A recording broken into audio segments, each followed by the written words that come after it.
ఆటవికులు tape రికార్డర్లోంచి వస్తున్న తమ వాయిస్ను చూసి, తమ పాటలను చూసి చాలా ఆశ్చర్యంలో మునిగిపోయారు. గూడాన్ని చేరుకున్నారు. రకరకాల ఆకులతో, మట్టలతో కప్పబడిన మట్టి గృహాలు కనపడుతున్నాయి. ఓ కుటీరంలోకి దారి చూపించాడు నాయకుడు మమ్మల్ని. చుట్టూ ఏవో రంగులు వేయబడ్డ మట్టి గోడలు, నులక మంచం లాంటిది ఉంది గది వారగా. దానిమీద జంతు చర్మాలు మెత్తగా పరచబడి ఉన్నాయి. కూర్చోడానికి కొయ్యదమ్మలున్నాయి. గోడవారుగా కొన్ని ఆయిల్ డబ్బాలున్నాయి. అవి మంచం క్రింద నుంచి పొడుగాటి చెక్కపెట్టె లాగాడు నాయకుడు. దాన్ని మంచం మీద పెట్టి తెరిచాడు. శాన్యోరా నేను ఆశ్చర్యంగా వంగి చూస్తున్నాం అందులోకి. బట్టలు, ఓ తుపాకీ, కొన్ని డైరీలు, ఏవో ఇంగ్లీష్ గ్రంథాలు ఉన్నాయి. అవి చదవమన్నట్లు నా చేతిలో పెట్టాడు నాయకుడు. ఎవరు ఆ డైరీలు? ఇంతకుముందు ఆ దీవిలో నాగరికుడు ఎవరైనా ఉన్నాడా? తినడానికి ఏమైనా పంపిస్తాను, మీరిక్కడే ఉండొచ్చు అని సైగలు చేసి వెళ్ళిపోయాడు నాయకుడు. నేను శాన్యోరా ఆ డైరీల మీద పడ్డాం. శాన్యోరా, వీఆర్ లక్కీ. ఇండియన్ ఓషన్ దాటి అరేబియన్ సీ ప్రాంతాల్లో ఉన్నాం మనం. You are correct Bhayankar. సముద్ర భూకంపం మనల్ని దారిలోనే లాక్కొచ్చింది. ఏ దక్షిణ ధ్రువం వైపో కొట్టుకుపోతే దిక్కులేని చావు చచ్చేవాళ్ళం. సిగరెట్ ముట్టించి మరొకటి శాన్యోరాకిచ్చాను. డైరీ చదివాక మాకెన్నో విషయాలు తెలిసాయి. అది ఆస్ట్రేలియాకు చెందిన ఓ బాటనీ ప్రొఫెసర్వి. వృక్ష జాలంపై పరిశోధనలు చేయడానికి వచ్చాడు. ఈ దీవి పేరు ఆయన డైరీలో కూడా లేదు. అప్పుడప్పుడు గుండెపోటు వస్తోందని రాశాడు. ప్రొఫెసర్ బహుశా దానివల్లే మరణించి ఉండాలి 4 రోజుల తర్వాత. ఈ దీవిలోని ఆటవికలను మార్చి నాగరికలను చేయడానికి ప్రయత్నించాడట. వారి అలవాట్లను, ఆచారాలను మార్చడానికి ప్రయత్నించడం ఇక్కడ నేరంగా పరిగణిస్తారట. బహుశా ప్రొఫెసర్ వల్లే ఇంగ్లీష్ ముక్కలు నాయకుడికి వచ్చి ఉండాలి. డైరీలో ఆటవిక భాషలోని దైనందిన కార్యక్రమాల్లో ఉపయోగించే పదాలు ఇంగ్లీష్ అర్థాలతో రాశాడు ప్రొఫెసర్. కొన్నిటిని మెదడులో ముద్ర వేసుకున్నాను. మిగతావి పూర్తిగా రాత్రికి వల్లెవేస్తే వీళ్లతో స్వేచ్ఛగా మాట్లాడవచ్చు అనిపించింది. మరికొన్ని బాటనీ నోట్సులు సగం చెదపెట్టేసి ఉన్నాయి. అంతలో తలుపు తట్టిన చప్పుడు వినిపించింది. లేచి తలుపులు తీశాను. ఓ 16 ఏళ్ల యువతి తామరాకుల్లాంటి వెడల్పాటి ఆకుల్లో ఏవో పళ్ళు తీసుకొచ్చింది. 2 దొన్నెల్లో ఏదో ద్రవ పదార్థం సెగలు కక్కుతోంది. నల్లగా ఉందామె, కానీ నిగనగా మెరిసే ఒళ్ళు. తలలో చెవి పక్కగా పెద్ద పుష్పం ధరించింది. ఏ అడ్డూ లేని స్తనాల పొంకం చూసి నా గుండె గొబగొబలాడింది. ఆహారం ఆమె కొయ్యదుమ్మల మీద పెట్టింది. నేను ఆ ఆటవిక యువతిని కుచ్చి పరిశీలించడాన్ని చూసి శాన్యోరా నమిలి మృంగేయాలన్నంత కోపంతో నా వైపు చూస్తోంది. కిమోనో ఊప్రా అన్నాను నవ్వుతూ ఆటవిక యువతితో. ఆమె ఒక్క క్షణం విస్తుపోయింది నాకు ఆ భాష ఎలా వచ్చిందా అని. సొల్కొతో మాచి అంటూ నడుం వంచి నవ్వుతూ వెనుతిరిగిందామె. ఆమె నడుం వచ్చినప్పుడు వక్షోజాల యాంగిల్ చూసి నా ఒళ్ళు ఒక్కసారిగా వేడెక్కినట్లయింది. ఆమె వెళ్లిన తర్వాత ధడారున తలుపు మూసింది శాన్యోరా. ఏమిటి ఆమెతో మాట్లాడావు? కళ్ళలో నిప్పులు కురిపిస్తూ అడిగింది శాన్యోరా. రాత్రికి వస్తావా అని అడిగాను. ఇక్కడేదో పెద్ద గడియారాలున్నట్లు ఎన్ని గంటలకు రమ్మంటారు అని అడిగింది. అంతే అన్నాను పగలపడి నవ్వుతూ. యూ క్రేజీ యానిమల్ అంది కోపంగా ఓ పండు నా మీద విసురుతూ. దాన్ని సుతారంగా అందుకుని డైరీలో ఒక పేజీ శాన్యోరాకి చూపించాను. మొదటి పదానికి థ్యాంక్స్ అని, ఆమె మాట్లాడిన మాటకు నో మెన్షన్ అని ఇంగ్లీష్లో అర్థాలు రాయబడి ఉన్నాయి అందులో. ఓడిపోయినట్లు చూసింది శాన్యోరా. మంచం మీద వాలింది వెళ్ళి. డార్లింగ్, ఆమెతో మాట్లాడితే నీకు అసూయ కలిగింది. That means you are loving me అన్నాను ఆమె ప్రక్కగా చోటు చేసుకుంటూ. Damn your logic. బయటికి వెళ్ళి ఏ చెట్టుకితో పడుకో కసిరింది శాన్యోరా. ఆలోచించుకో. వారం రోజుల దాకా తినొచ్చని నన్ను ఏ జంతువో పట్టుకుపోతే నువ్వు ఒంటరిదానివైపోతావు. ఒక ఆకులో తిని ఒక పాకలో పడుకోవలసిన వాళ్ళం. మన మధ్య కోఆపరేషను, కోఆర్డినేట్సు ఉండాలి అన్నాను కోపంతో మరింత అందంగా మెరిసిపోతున్న శాన్యోరా మీద బరువుగా వాలుతూ. సరిగ్గా అదే సమయంలో ఏవో కేకలు వినిపించాయి. ఇద్దరం అదిరిపడి లేచి కూర్చున్నాం. ఆ కేకలు బయటనుంచి కాదు, మా గదిలోంచే. మెన్యూరా అన్నాను ఆశ్చర్యంగా అటక మీదకి చూస్తూ. నా పేరు శాన్యోరా అంది శాన్యోరా. నో డార్లింగ్, అటు అటక మీద పంజరంలో చూడు. ఆ పక్షిని మెన్యూరా అంటారు. అవి ఎక్కువ ఆస్ట్రేలియాలో ఉంటాయి. అది ప్రొఫెసర్ దై ఉండాలి. నెమలి, చిలుక, కోకిల కలిసి ఈ పక్షిగా అవతరించిందా అనిపిస్తుంది. బుద్ధి పుట్టినప్పుడల్లా మనుషుల కేకల్ని, రకరకాల పక్షుల కూతలని, గొడ్డళ్ల చప్పుడు మొదలైనవి చక్కగా అనుకరిస్తుంది. ఇప్పుడు మనం విన్న కేకలు ఆ పక్షి అరిచినదే అన్నాను పైకి లేచి పంజరం దింపుతూ. ఇంకా నయ్యం ఏమిటా అని హడిల్ చచ్చాను అంది శాన్యోరా. ఇంకా నయ్యం ఏమిటా అని అదిలి చచ్చాను అంది విచిత్రంగా తల ఊపుతూ పంజరంలోని మెన్యూరా. భయంకర్, ఇట్ ఈస్ జస్ట్ మార్వలెస్ అంది ఆ పక్షిని వింతగా చూస్తూ.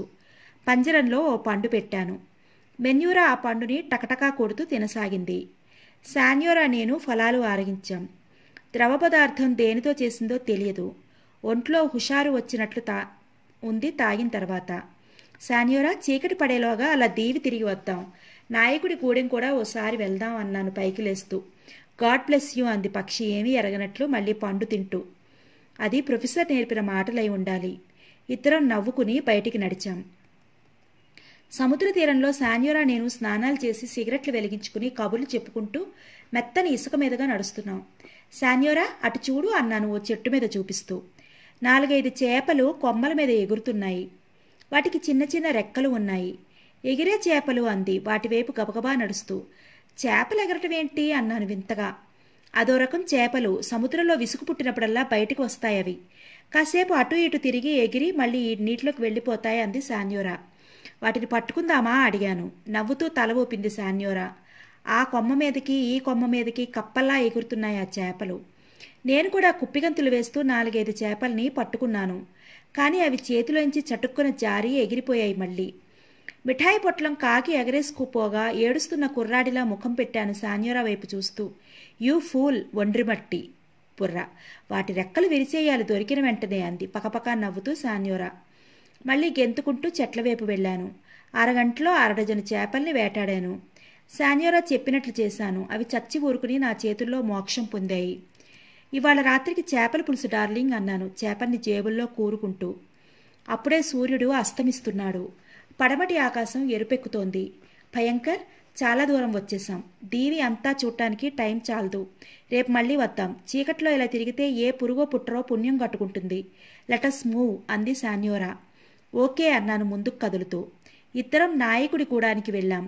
నాయకుడు సాదరంగా ఆహ్వానించి మమ్మల్ని కూర్చోపెట్టాడు.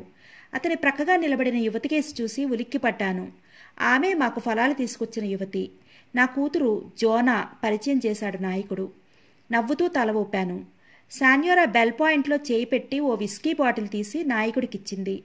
బంగారం రంగులో మెరుస్తున్న విస్కీ బాటిల్ అందుకుని మురిసిపోయాడు నాయకుడు. చేపల్ని జోనాకిచ్చి వండమని సైగలు చేశాను. ఆమె నవ్వుతూ వాటిని తీసుకుంది. నాయకుడు నన్ను తెల్లవారుజామునే లేచి తిమింగిలాల వేటకి సిద్ధంగా ఉండమన్నాడు. మరో 5 నిమిషాలు అతనితో మాట్లాడి మా కుటీరంలోకి నడిచాం. లోపల తిమింగలం కొవ్వుతో తయారు చేసిన దీపం వెలుగుతోంది. ఇద్దరం అలసటగా మంచం మీద కూలబడ్డాం. భయంకర్, రేపు నేను నీతో వేటకు వస్తాను అంది సీరియస్గా శాన్యోరా. శాన్యోరా, తిమింగలాల వేట చాలా ప్రమాదకరమైందని నాయకుడు చెప్పాడు. దాని గురించి మనకేమాత్రం పరిజ్ఞానం లేదు. పోతే వేటకి రావడానికి నేను ఒప్పుకోవడానికి 2 కారణాలున్నాయి. 1, నేను వెళ్ళనంటే నాయకుడు నాగరికులంతా పిరికివాళ్ళనుకునే ప్రమాదం ఉంది. 2, అతనితో కలిసి తిరుగుతూ మరింత స్నేహం చేసి మనం ఇక్కడి నుంచి ప్రయాణించడానికి సలహాలు తీసుకోవాలి, ఏర్పాట్లు చేసుకోవాలి. భయంకర్, నీకేదైనా ప్రమాదం జరిగితే ఒంటరిగా ఈ దిక్కుమాలిన దీవిలో ఏమైపోవాలి నేను? అలాగన్నందుకు క్షమించు. నవ్వుతూ ఆమె భుజాలపై చేతులు వేశాను. పిచ్చి శాన్యోరా, యుద్ధంలో చచ్చిపోతానేమోనని నేను ఆర్మీలో చేరానా? I'm sorry dear. నీ వాక్చాతుర్యంతో నన్ను మభ్యపెడుతున్నావు. నేను రాక తప్పదు అంది దృఢంగా, తల మరోవైపు తిప్పుకుని పడుకుంటూ. శాన్యోరాని బలంగా నా వైపు లాక్కున్నాను. ఆల్ రైట్ డార్లింగ్, నేను అక్కడ ఉన్నా నా ధ్యాస ఇక్కడ ఉండదన్న గ్యారంటీ లేదు. నాయకుడితో చెప్పి నిన్ను తీసుకువెళ్తాను. థ్యాంక్ యూ అంది శాన్యోరా నోరు సున్నాలా పెట్టి. ఇట్స్ ఆల్ రైట్ డార్లింగ్ అంది మెన్యూరా పక్షి. యూ బ్లడీ ఈడియట్, నీ పని చూసుకో అన్నాను పక్షితో కోపంగా. యూ బ్లడీ ఈడియట్, నీ పని చూసుకో తిరిగి అంది మెన్యూరా. అలాగే అసహనంగా తల ఊపి కిలకిలా నవ్వుతున్న శాన్యోరా కౌగిలిలో ఒదిగిపోయాను. శాన్యోరాని నిద్రపుచ్చి మరో 1 గంట తర్వాత లేచాను. తుపాకీ పార్టులు విడగొట్టి చకచకా ఆయిలింగ్ చేశాను. తర్వాత ఆటవిక భాష కోసం దీక్షగా డైరీలు చదువుతూ ఉండిపోయాను మరో 1 గంట సేపు. సముద్రంలో చిన్న చిన్న కెరటాలు పరిగెడుతున్నాయి. పాటలు పాడుతూ ఆటవికులు బలంగా తెడ్లు వేస్తున్నారు. పడవ మెత్తగా ముందుకు జారుతోంది. వృద్ధనాయకుడు అసహనంగా కదులుతున్నాడు. అప్పటికి సముద్రం మీదకు వచ్చి 1 గంట పైగా అవుతోంది. ఇప్పటిదాకా చిన్న తిమింగలం పిల్ల కూడా తటస్థపడలేదు. పడవ కదులుతుంటే తుపాకీ ఓ చేత్తో పట్టుకుని పడవతాళ్ళు మరో చేత్తో పట్టుకున్నాను. తిమింగలం మాంసం తిని ఎన్నాళ్ళో అయింది. నాకు పిచ్చెక్కుతోంది. పదండి పదండి బడుద్ధాయిలు అరుస్తున్నాడు నాయకుడు. కొద్ది దూరంలో ఉన్న శాన్యోరా పెద్ద కేక పెట్టింది. భయంకర్, ఇటువైపు ఓ తిమింగలం వస్తోంది. ఏంటి అమ్మాయి అంటుంది అడిగాడు నాయకుడు. ఆమె విసిరిన బైనాకులర్స్ అందుకున్నాను. ముందుకు చూశాను. బైనాకులర్స్ కళ్ళ ముందు పెట్టుకుని. ఓ ఫర్లాంగు దూరంలో తిమింగలం ఇటువైపే వస్తోంది. చుయ్ చుయ్ అన్న చప్పుడు దూరంగా వినపడుతోంది. అది తిమింగలం నిశ్వాసాలు. అవే వాటి ఉనికిని తెలిపే ప్రథమ సూచికలు. రేంజ్ స్క్రూ సరిచేసి బైనాకులర్స్ నాయకుడి కళ్ళ ముందు పెట్టాను. నాయకుడి ఆనందానికి అవధులు లేవు. లాగండ్రా మొద్దులు, ఈటలు సిద్ధం చేసుకోండి అంటూ అరిచాడు. మరో క్షణంలో తిమింగలం ఏనుగులా నీరు చిమ్ముతూ పడవకు 30 గజాల దూరంలోకి వచ్చేసింది. నా గుండె దడదడలాడింది. గుద్దేస్తుందేమో పొడవని. శాన్యోరా, బీ కేర్ఫుల్, తాళు గట్టిగా పట్టుకో. అంతే. ఉన్నట్లుండి డప్పుల్లాంటి వాయిద్యాలు దిశలు దద్దరిల్లేట్లు డమా డమా మ్రోగసాగాయి. ప్రత్యేకంగా నియమించిన 4 ఆటవికులు ఆ డప్పు బ్రత్తలు కొడుతున్నారు. వాళ్ళ ఉద్దేశం నాకు అర్థమైంది. ఢమ ఢమ ఢమ ఢమ చప్పుళ్ళు గుండెలు అదిరేటట్లు వినపడుతున్నాయి. పడవ వైపుకు వచ్చేస్తున్న తిమింగలం ఆ చప్పుడుకి బెదిరి ప్రక్కగా తిరిగింది. ఆ తిరగడంలో పడవను రాచుకుంటూ వెళ్ళింది. క్షణంలో ప్రమాదం తప్పింది. ఒక్కసారిగా పడవ ఎడంవైపుకు వాలిపోయి మళ్ళీ యథాప్రకారం వాలిపోయింది. నాయకుడు ఆటవిక భాషలో నేను డైరీలో చదవని పదాల్ని ఉచ్చరిస్తూ అరిచాడు. తిమింగలం అప్పుడే నీటిలో మునక వేయబోయింది. అప్పటికే ఆలస్యమైంది. అంతే. దాదాపు 40 ఈటలు రివ్వున గాల్లోకి ఎగిరాయి. అదే సమయంలో తుపాకీ తిమింగలం ముఖాన్ని గురిచూసి 2 సార్లు పేల్చాను. ఏ 1-2 ఈటలు లక్ష్యం తప్పి సముద్రంలో పడ్డాయి. మరో 2 ఈటలు దాని శరీరం మీదుగా జారి సముద్రంలో పడ్డాయి. మిగతావన్నీ సూటిగా తిమింగలం శరీరంలో నాటుకున్నాయి. తిమింగలం ఇప్పుడు పర్వతం లాంటి ముళ్లపందిలా అగుపడుతున్నది. సాగర బీభత్సం చేస్తూ తిమింగలం బాధగా పొర్లసాగింది. అది నీటిలో దెబ్బతిన్న యుద్ధనౌకలా ఉంది. ఇప్పుడు కొంచెం సేపటిలో మరణిస్తుంది అన్నాడు గర్వంగా బుగ్గమీసాలు సవరించుకుంటూ నాయకుడు. కొంచెం దూరంగా నడపండిరా మొద్దులు, సగం ప్రాణంతో లేచి మన మీద పడగలదు హెచ్చరిక చేశాడు నాయకుడు. పడవ వెనక్కి కదిలింది. తిమింగలం శరీరం నుంచి ఎర్రని వరదలు కొండల మించి జాలువారే జేగురు సెలయేళ్లులా ప్రవహిస్తున్నాయి. బాధాగ్రస్తమైన దాని శరీరం నెత్తురులో పొర్లుతోంది. కొన్ని ఫర్లాంగుల దూరం సముద్రంలో విస్తరించింది రక్తం. సముద్రం మధ్యలో వెలిసిన ఆ ఎర్ర సరస్సులో పడ్డ సూర్యకిరణాల అరుణకాంతులలో అందరి ముఖాలు ఎర్రగా కనపడుతున్నాయి. అంతసేపు ఒకదాని వెంట ఒకటిగా నీటి పొడగల వరసలు తిమింగలం శరీరం నుండి క్షణం క్షణం నశిస్తూ పైకి వస్తూనే ఉన్నాయి.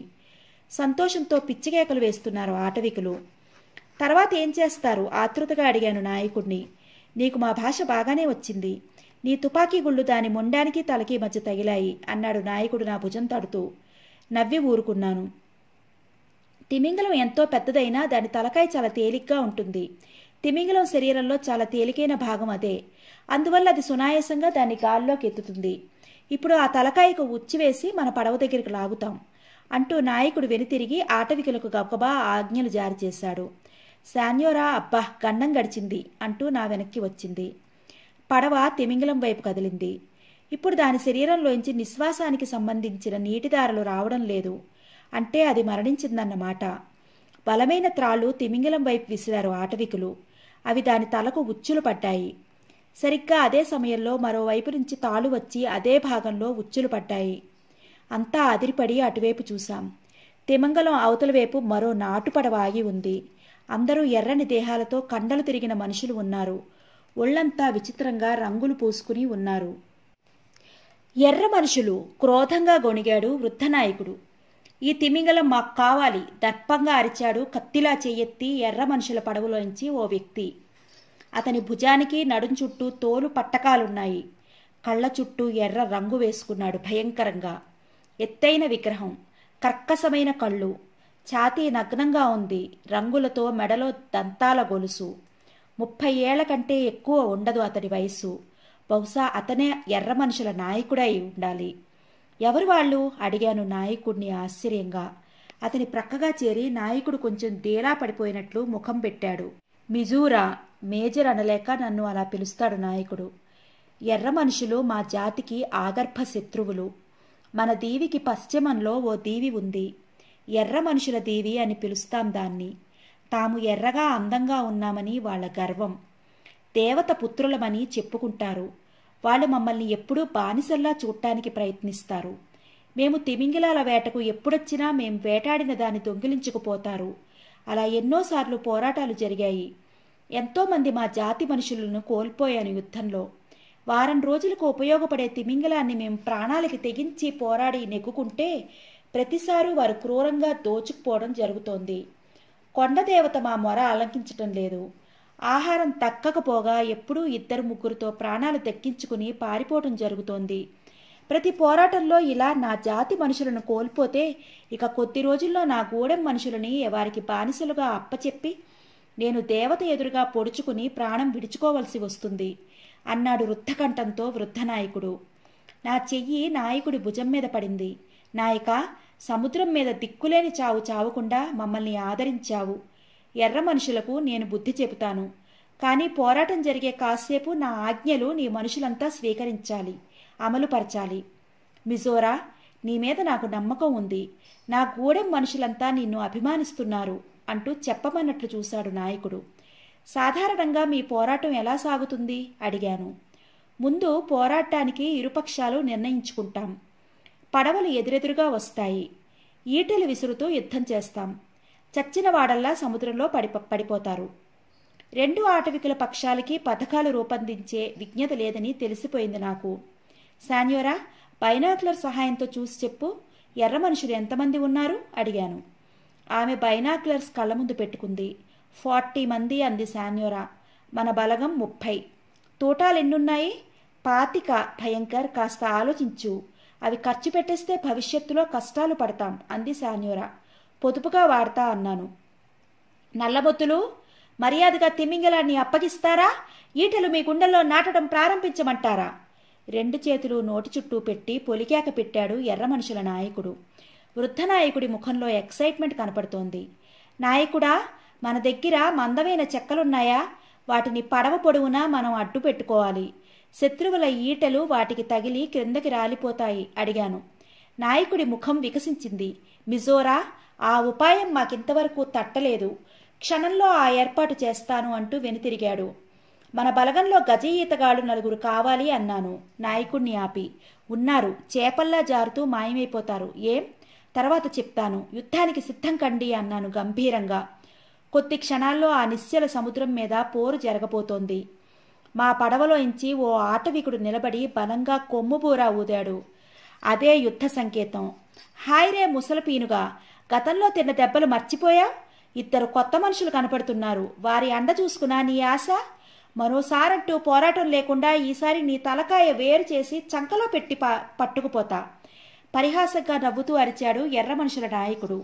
అతను సైగ చేస్తూ చెయ్యి గాలిలోకి విసిరాడు. అంతే, అటువైపు నుంచి రివ్వున ఈటెలు గాలిలోకి లేచాయి. 2 వైపుల నుంచి పోరు భీకరంగా సాగుతోంది. ఈటెలు ఎగురుతున్నాయి. పడవ చుట్టూ ఏర్పాటు చేసిన కొయ్య కవచం కొంతవరకు శత్రువుల ఈటలను పడగొడుతోంది. శాన్యోరా, నేను 2 కొయ్య స్తంభాల వెనుక కవర్ తీసుకున్నాము. తుపాకీ ఎక్కుపెట్టి ఎర్ర మనుషుల నాయకుడి పక్కగా ఉన్న మరో వ్యక్తికి గురిపెట్టాను. ధన్మంది తుపాకీ. అతను కెవ్వున అరుస్తూ నీటిలో పడ్డాడు. భయంకర్ అని అరుస్తూ చటుక్కున స్తంభం వెనక్కి లాగింది శాన్యోరా. ఎర్ర మనుషుల నాయకుడు విసిరిన ఈట రివ్విన ఎగిరి స్తంభంలో నాటుకుంది. కొద్దిలో అపాయం తప్పింది. Bhayankar, let me have chance, I will shoot that bustard అంటూ టటారున నా చేతిలో తుపాకీ లాక్కుని ఎర్ర మనుషుల నాయకుడికేసి గురిపెట్టింది శాన్యోరా. అది గమనించి అవతలి పడవలోని నాయకుడు చటుక్కున తప్పుకోవడం, శాన్యోరా పేల్చటం ఒకేసారి జరిగింది. గురి తప్పి అతని ఎడమ భుజంలో దిగబడ్డాయి 2 తూటాలు. వృద్ధ నాయకుడు అది గమనించి ఎగిరి గంతేసినంత పనిచేశాడు. 15 నిమిషాలు గడిచాయి. అప్పటికి మా బలగంలో 5 మరణించారు, 2 గాయపడ్డారు. ఈటలు ఎగురుతూనే ఉన్నాయి. శత్రువులు 10 మంది చచ్చిపడినట్లు అంచనా వేశాం. ఎర్ర మనుషుల నాయకుడు వెర్రెత్తిపోయి తన మనుషులకి ఆజ్ఞలు జారీ చేస్తున్నాడు. నాయకుడు కుడిచేత్తో ఈటలు విసురుతూనే ఉన్నాడు. వృద్ధ నాయకుడిని వెనక్కి లాగాను. నేనిచ్చిన విస్కీ బాటిల్ ఇప్పుడు నీ దగ్గరుందా అడిగాను ఆతృతగా. దేనికి? సగం తాగేశానన్నాడు విస్కీ బాటిల్ తల వెనక నుంచి తీస్తూ. పర్వాలేదు, చూస్తూ ఉండు. చకచకా 5 ఈటలు తీశాను. వాటి మధ్య భాగంలో నా చొక్కా చింపి గుడ్డపేలికలు చుట్టాను. వాటిని విస్కీతో తడిపి వెలిగించాను. ఇప్పుడు ఈటల మధ్య భాగాలు కాగడాలా మండుతున్నాయి. నాయకా, నాకు ఈ ఈటలు విసరడం రాదు. ఇవి అవతల పడవలో మధ్య భాగంలో పడేటట్లు ఏర్పాటు చెయ్యి అన్నాను. 5 అతనికిస్తూ. విషయం అర్థమైన నాయకుడు కేరింతలు కొట్టాడు. మండే ఈటెలలో ఒకటి తను తీసుకుని మిగతా 4 ఆటవికులకిచ్చాడు. సరిగ్గా ఒకేసారి 5 ఈటెలు ఎర్ర మనుషుల మధ్య నాటుకున్నాయి. కెవ్వున ఆర్తనాదాలు వినిపించాయి. 2 ఈటలు 2 గుండెల్లోంచి దూసుకుంటూ పోయి ఆ రంధ్రాల్ని మంటలతో కాల్చేస్తున్నాయి. మరో 3 పడవల మధ్యలో పడి ఎర్ర మనుషులు నడుం వద్ద ధరించిన బొచ్చు చర్మాలను భగ్గున అంటించాయి. పడవ మధ్యలో మంటలు రేగుతున్నాయి. పిచ్చి కేకలు వేస్తూ చిందులు త్రొక్కసాగారు ఎర్ర మనుషులు. మండే ఈటల్ని ఆర్పటానికి సముద్రంలో తప్ప లోపల కావాల్సిన నీరు లేదు. సందిగ్ధంలో పడి ఒక్క క్షణం నిశ్చేష్టుడై నిలబడిపోయాడు ఎర్ర మనుషుల నాయకుడు. మండుతున్న ఈటెలను లాగి సముద్రంలో పారేసి ఆజ్ఞ ఇవ్వసాగాడు. అతని మాటలు ఎవరూ వినిపించుకోవడం లేదు. రప్ రప్ అంటూ పెద్దగా లేస్తున్నాయి మంటలు. ఈటెలు విసరడం మర్చిపోయి తోలు బట్టలు విప్పేసి తొక్కిసలాడుకుంటున్నారు. ఇదే సమయం విసరండి ఈటలు గర్జించాడు వృద్ధ నాయకుడు. పులి మీద పిట్రలా మరిన్ని ఈటెలు ఎగిరాయి వారి మీదకి. వృద్ధ నాయకుడు హృదయపూర్వకంగా నవ్వి నా భుజం తట్టాడు. నీ మేలు మర్చిపోలేని మిజోరా అంటూ. నాయక, తీరిగ్గా కృతజ్ఞతలు చెప్తూగాని నువ్వు ఇందాక చెప్పిన ఈతగాళ్లేరి? అందులో ఒకడు మరణించాడు, 3 ఉన్నారు అన్నాడు నాయకుడు. వెంటనే పిలు. క్షణంలో 3 ముందుకు హాజరు పెట్టాడు నాయకుడు. వారికి రహస్యంగా ఏదో చెప్పాను. వాళ్ళు తల ఊపి పడవ వెనక భాగంలోంచి చటుక్కున సముద్రంలోకి దూగారు. ఈలోగా ఎర్ర మనుషుల నాయకుడు మండే దుస్తుల్ని సముద్రంలో పారేసి తన మనుషుల్ని హడావిడిలోంచి మేల్కొలికిబాడు. తిరిగి ఈటలు రాసాగాయి. ఇక ఈటలు ఎవరు విసరకండి, ఆ చెక్కల గోడల వెనుక తాపిగా కూర్చోండి శాసించాను. పడవలోని ఆటవికుల నుండి ఎదురు దెబ్బలు తగలడం లేదు. ఆశ్చర్యంగా చూస్తున్నారు చావగా మిగిలిన 10 మంది ఎర్ర మనుషులు, వారి నాయకుడు. 2 క్షణాలు గడిచాయి. అంతే, ఎర్ర మనుషుల పడవ హఠాత్తుగా ఓ వారగా ఒరిగిపోయి సముద్రంలోకి తిరగబడింది. నా పెదవులపై నవ్వు వెలిసింది. దృఢకాయలైన 3 ఈతగాళ్లు మంచి సమయంలో పడవను తిరగొట్టారు. ఎర్ర మనుషులు చెల్లా చెదరై తోక ముడుచుకుని ఈదుకుంటూ వెళ్లిపోసాగారు. అందరూ లేవండి, నలుపే గెలిచింది. ఈత కొడుతున్న ఎర్ర శరీరాలపై ఈటలు విసిరండి అరిచాను. మళ్లీ ఈటలు ఎగిరి ఎర్ర మనుషుల వీపుల మీద నాటుకున్నాయి. ఎర్ర మనుషుల నాయకుడు కనపట్టం లేదు అన్నాను శాన్యోరాతో. బ్రతుకుంటే బజ్జీలు తినొచ్చని అనుకుని మునుగీత కొట్టి ఉడాయించుకుంటాడు అంది శాన్యోరా నవ్వుతూ. వృద్ధ నాయకుడు శాన్యోరాను నన్ను కలిపి చుట్టేసి కౌగలించుకున్నాడు. సూర్యుడు నడినెత్తి మీదకొస్తున్నాడు.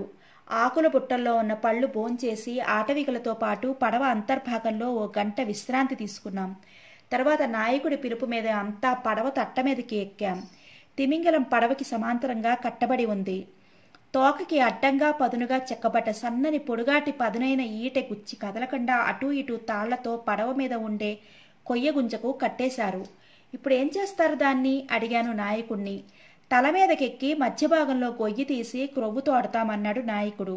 విస్తుపోతూ వింటున్నా నాకేసి నవ్వుతూ చూస్తూ. మరికొన్ని ప్రశ్నలు వేసి నా సందేహాలు తీర్చుకున్నాను. కొద్ది నిమిషాల తర్వాత నాయకుడి ఆధ్వర్యంలో పనులు చకచకా జరగసాగాయి. ఓ పొడుగాటి తాడుతో ఒక్కొక్కస పడవ మీదున్న కొయ్యగుంజకు కట్టారు. నాయకుడు ఓ పొరలాంటి పనిముట్టును తీసుకుని ఆ తాడు రెండో కొస ఆధారంగా చేసుకుంటూ పడవ అంచు మీదుగా వెళ్లి అవతల వైపు దిగాడు. సరిగ్గా ఆ తిమింగలం నెత్తిమీద జారిపోకుండా ఆ తాడు కొస అలాగే పట్టుకుని చేతిలోని పారతో నిలబడి తలను ఏ భాగంలో వ్రేటు వెయ్యాలా అని పరీక్షించటం మొదలుపెట్టాడు. పాతపడిన ఇంటి గోడలలో గుప్తమైన బంగారం కోసం వెతికేవాడిలా నాయకుడు అతి జాగ్రత్తగా ఆ పని సాగిస్తున్నాడు. మరో 15 నిమిషాల్లో ఆ తిమింగలం తల తొలిచి 3 అడుగుల వెడల్పుతో లోతైన గొయ్యి ఏర్పరిచాడు. ప్రత్యేకంగా మరో తాడు క్రిందకు దింపారు ఆటవికులు. దానికి పారను కట్టేశాడు. పారను పైకి చేదుకుని ఆ స్థానంలో ఈసారి బొక్కెన కట్టి క్రిందకి దింపారు ఆటవికులు. నాయకుడు తిమింగలం తల మీద నిలబడి ఆ బొక్కెనను గోతిలోకి దింపాడు. తర్వాత బొక్కెనను అందులో కదిపి పైకి లాగమన్నాడు. పడవ మీద ఆటవికులు చకచకా బొక్కెనను పైకి లాగారు. శాన్యోరా నేను ఆశ్చర్యపోతూ ఆ బాల్చీలోకి చూశాం. ఇప్పుడు ఆ బొక్కెన పాలతో నిండిన కుండలా కనపడుతోంది. సంతర్పణ కోసం నీళ్లు మోసుకొచ్చి గంగాళాలలో పోసినట్లు దానిని కొయ్య తొట్టిలోకి నింపారు ఆటవికులు. పని చకచకా సాగుతోంది. నాయకుడు బొక్కెన తిమింగలం తలలో అమర్చటం, నాయకుడు చెప్పగానే దాన్ని పైకి లేపడం, క్రొవ్వును తొట్టెలోకి వంపడం, నిమిషానికి మెల్లిమెల్లిగా తిమింగలం తైలంతో తొట్టెలు నిండుతున్నాయి. తర్వాత ఏం చేస్తారు అడిగింది శాన్యోరా 2 సిగరెట్లు పెదిమెల మధ్య పెట్టుకుని ముట్టించి నాకోటిస్తూ. సరిగ్గా అదే సమయంలో మిజోరా నాయకుడు జారిపడి తిమింగలం తలకాయలో పడ్డాడు అంటూ గగ్గోలు పెట్టసాగారు ఆటవికులు. అదిరిపడ్డాను. సిగరెట్ సముద్రంలోకి విసిరేశాను. ఏం జరిగింది అసలు? కంగారుగా అడిగాను, ఎత్తైన పడవ అంచు మీద ఇంతకుముందు నాయకుడు నిలబడిన ప్రదేశం వైపు చూస్తూ. మిజోరా! నాయకుడు మేం పొక్కిని దించుతుంటే పైకి చూస్తున్నాడు. అంతలో కాలు జారింది. అంతే, నూతిలోకి పడ్డట్టు దబ్బున లోపలికి పడ్డాడు. మిజోరా, వెంటనే ఏదో చెయ్యాలి, లేకపోతే ఊపిరి ఆడక నాయకుడు మాకు కాకుండా పోయే ప్రమాదం ఉంది. చకచకా ఆలోచించసాగాను. కంగారులో ఉపాయం తట్టలేదు. బొక్కెన ఆ గోతిలోకి వదిలితే అది పట్టుకుని పైకి రాగలడేమో సన్నగా గొణిగాను. శాన్యోరా కలగజేసుకుంది. లాభం లేదు డియర్. లోపల కొట్టుమిట్టాడే మనిషికి పైన ఉన్న బొక్కెన కనిపించే అవకాశం లేదు. అసలు ఆ స్థితిలో కళ్ళల్లోకి తిమింగలపు నూనె వెళ్లకుండా కళ్ళు మూసుకుంటాడు. ఐ గాట్ ఎన్ ఐడియా అంటూ ఓ ఉపాయం చెప్పింది శాన్యోరా. Brilliant idea. శాన్యోరాని కౌగిలించుకున్నంత పనిచేశాను. చటుక్కున ఆటవికుల వైపు తిరిగాను. మీ దగ్గర ఎవరి వద్దనైనా కత్తి ఉందా? పొడ్లోంచి ఓ చొరకత్తి తీసి రివ్వున నా వైపు విసిరాడు ఆటవికుల గుంపులోంచి ఒక వ్యక్తి. చటుక్కున దాన్ని అందుకున్నాను నేర్పుగా. ఇక ఆలస్యం చేయలేదు నేను. ఎత్తైన పడవ అంచు బెదిరించి నిలబడి దబుక్కున సముద్రంలో దూకాను. తిమింగలం ప్రక్కగా. జర్రున తిమింగలం తల క్రింది భాగం వైపు ఈదాను. ఉజ్జాయింపుగా దాని తల సెంటర్ పాయింట్ వెతికాను. హల్వా కోసినట్లు దాని చుట్టూ క్రింది భాగాన్ని 3 అడుగుల వెడల్పులో చురకత్తితో కోయసాగాను. అదే పరిధిలో అదే భాగంలో కత్తితో కన్నం చేయసాగాను. 3 నిమిషాల్లో నా ప్రయత్నం ఫలించింది. తిమింగలం ప్రసవించినట్లుగా జర్రున ఆ కన్నంలోంచి బయటికి జారాడు నాయకుడు. అతని ముఖం శరీరం అంతా జిగురుగా తిమింగలపు క్రొవ్వుతో కలిపి వచ్చేసింది. నీటిలోకి రాగానే అతని భుజాన్ని ఓ చేత్తో గట్టిగా పట్టుకుని 2 సార్లు జాడించాను. ఇప్పుడు క్రొవ్వు గివ్వు నీటిలో కలిసిపోయాయి. స్నానం చేసినంత శుభ్రంగా ఉన్నాడు నాయకుడు. ముఖం చేతులతో తుడుచుకున్నాడు. భారంగా ఊపిరి పీలుస్తున్నాడు. పడవపై నుంచి సంతోషంతో పిచ్చి కేకలు వేస్తూ బలమైన త్రాడు విసిరారు ఆటవికులు. అప్పటికి బాగా తేరుకున్న నాయకుడు, మిజోరా, ఈరోజు 2 సార్లు రక్షించావు. నీ రుణం తీర్చుకోలేను అన్నాడు పైకి తేలి చేతులు నీటిపై తపతపలాడిస్తూ. నాయకా, దాన్నే ఛాందసం అంటారు మా భాషలో. అవేవో పైన చెప్తూ గాని తాడెక్కు ముందరా అన్నాను అతని నడుం తోస్తూ. తడిసిన దుస్తులతో నాయకుడి వెనకే నేను తాడెక్కసాగాను. సాయంత్రానికల్లా అంతా దీవికి చేరుకున్నాం. శాన్యోరాతో కలిసి నేను చేసిన సాహసాలు నాయకుడి పబ్లిసిటీ వల్ల విని ఆ దీవిలో ఆడా మగ మమ్మల్ని దేవుడు దేవతలా పూజించినంత పనిచేశారు. శాన్యోరా, నేను నాయకుడి కుటీరంలో కూర్చున్నాం. వీలు చూసుకుని నాయకుడిని అడిగాను, నాయకా, నీకు కొత్త గొప్ప సహాయం చేశాను. నా కోరిక ఒకటి ఉంది. దానికింత సందేహమా? నాయకుడు గలగలా నవ్వుతూ అన్నాడు. అడుగు మిజోరా, నీవు కోరితే కత్తితో పొడుచుకుని చావమన్నా చస్తాను అన్నాడు నా చేతులు పట్టుకుని.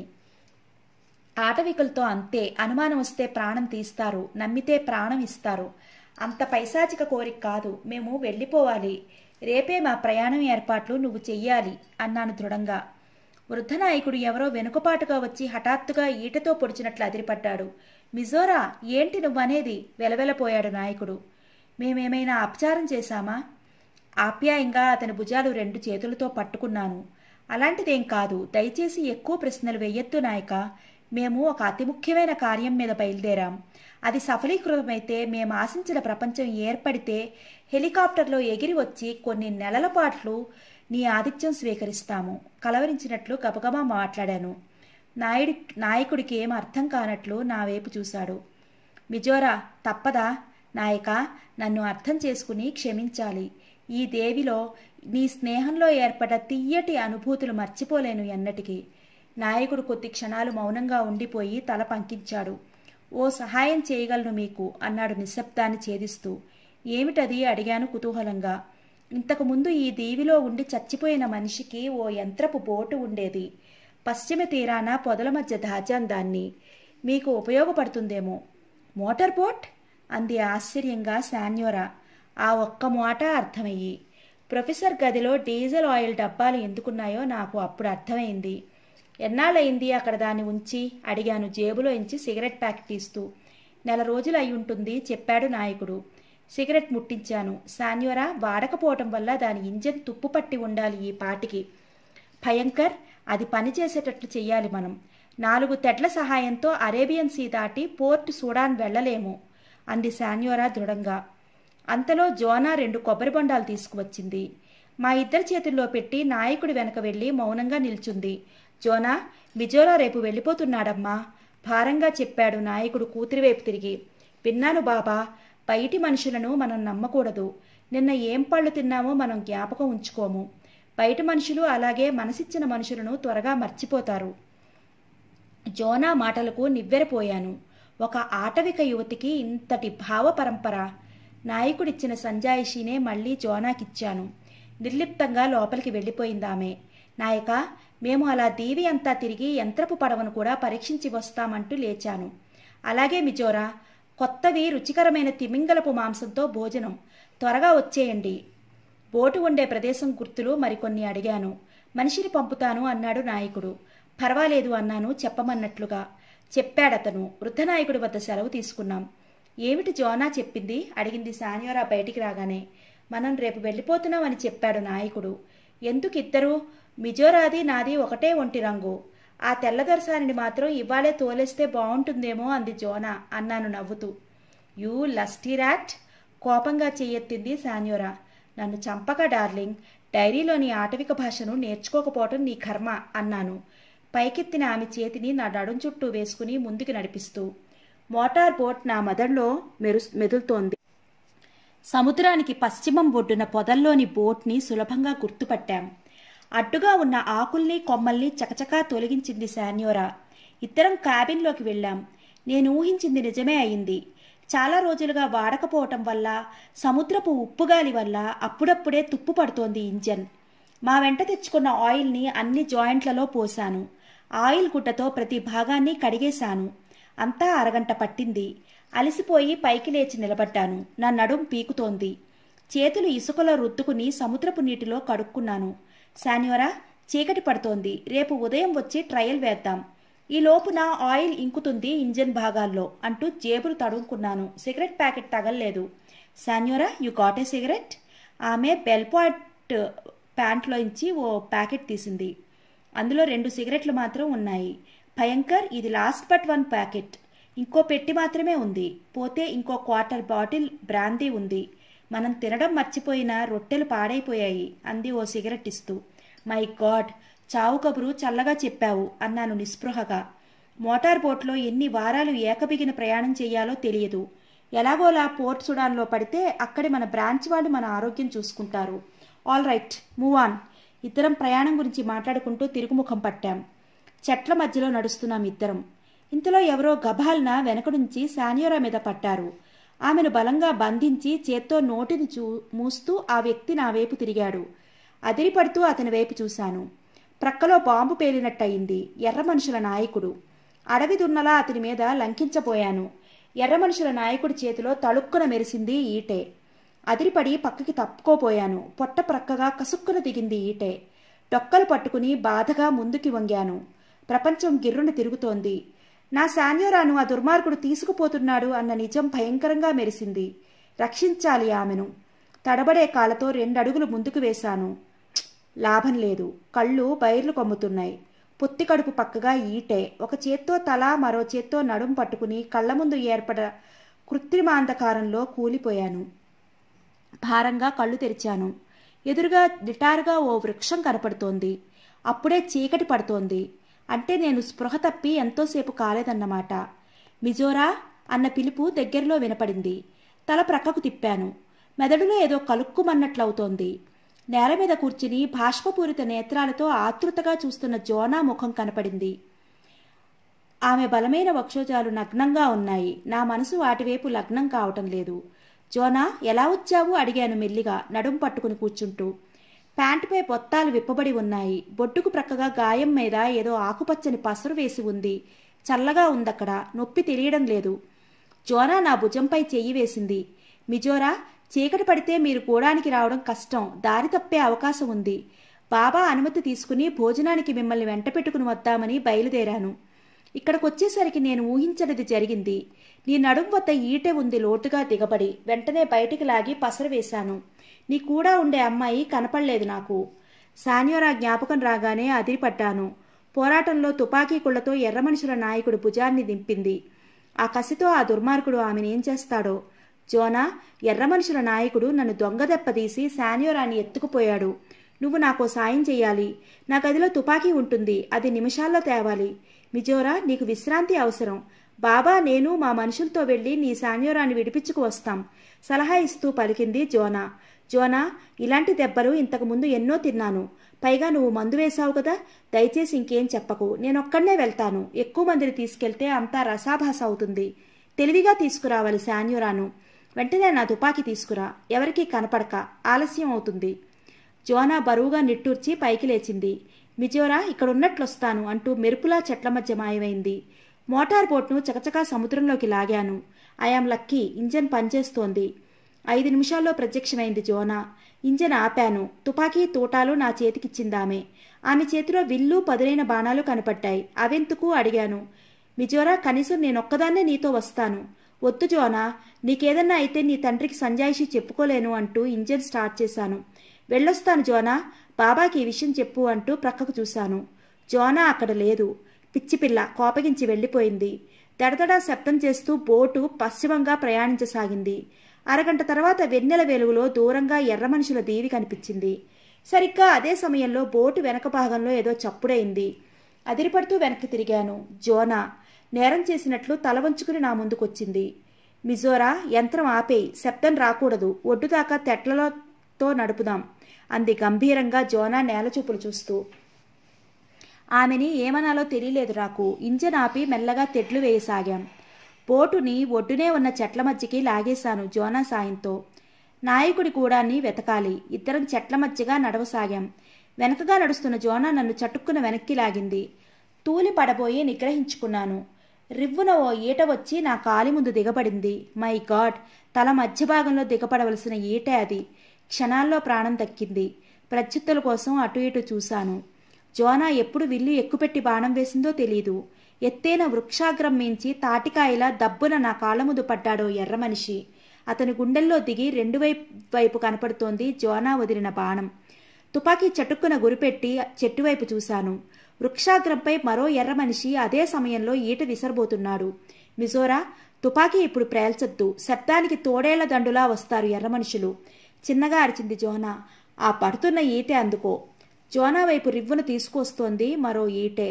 చేత్తో పట్టుకోవడం కష్టం. అరిచేయి చీలుతుంది. కొంచెం పైకెగిరి తుపాకీ మడమను గాల్లోకెత్తి ఈటను పడగొట్టాను. ప్రక్కగా తూలిపడింది ఈటే. జోనా ఆలస్యం చేయలేదు. విల్లు ఎక్కుపెట్టి రివ్వున వదిలింది బాణాన్ని. చెట్టు మీద ఎర్రమనిషి కంఠంలో నాటుకుందది. ఆ వ్యక్తి అరవలేదు, క్రింద పడలేదు. కంఠంలోంచి చెట్టు కొమ్మలోకి దిగబడింది బాణం. యారో షూటింగ్లో జోనా నేర్పుకి అప్రతిపుణ్ణయ్యాను. జోనా, మెరుపులా ఎదురుపడ్డ మృత్యువు బారి నుండి క్షణంలో తప్పించావు అన్నాను కృతజ్ఞత నిండిన కంఠంతో. జోనా ఒక్క క్షణం నా వైపు అదోలా చూసి మౌనంగా ముందుకు కదిలింది. జోనా నేను పొదచాటు నుంచి ఆశ్చర్యంగా ముందుకు చూశాం. వెన్నెల వెలుతురులో ఎదురుగా ఓ ఖాళీ మైదానం కనపడుతోంది. దాని మధ్యగా తాటి చెట్టు పొడవులో 4 స్తంభాల మీద కట్టిన ఒక కుటీరం కనపడుతోంది. అంతా చెక్కలతో చేసిందే.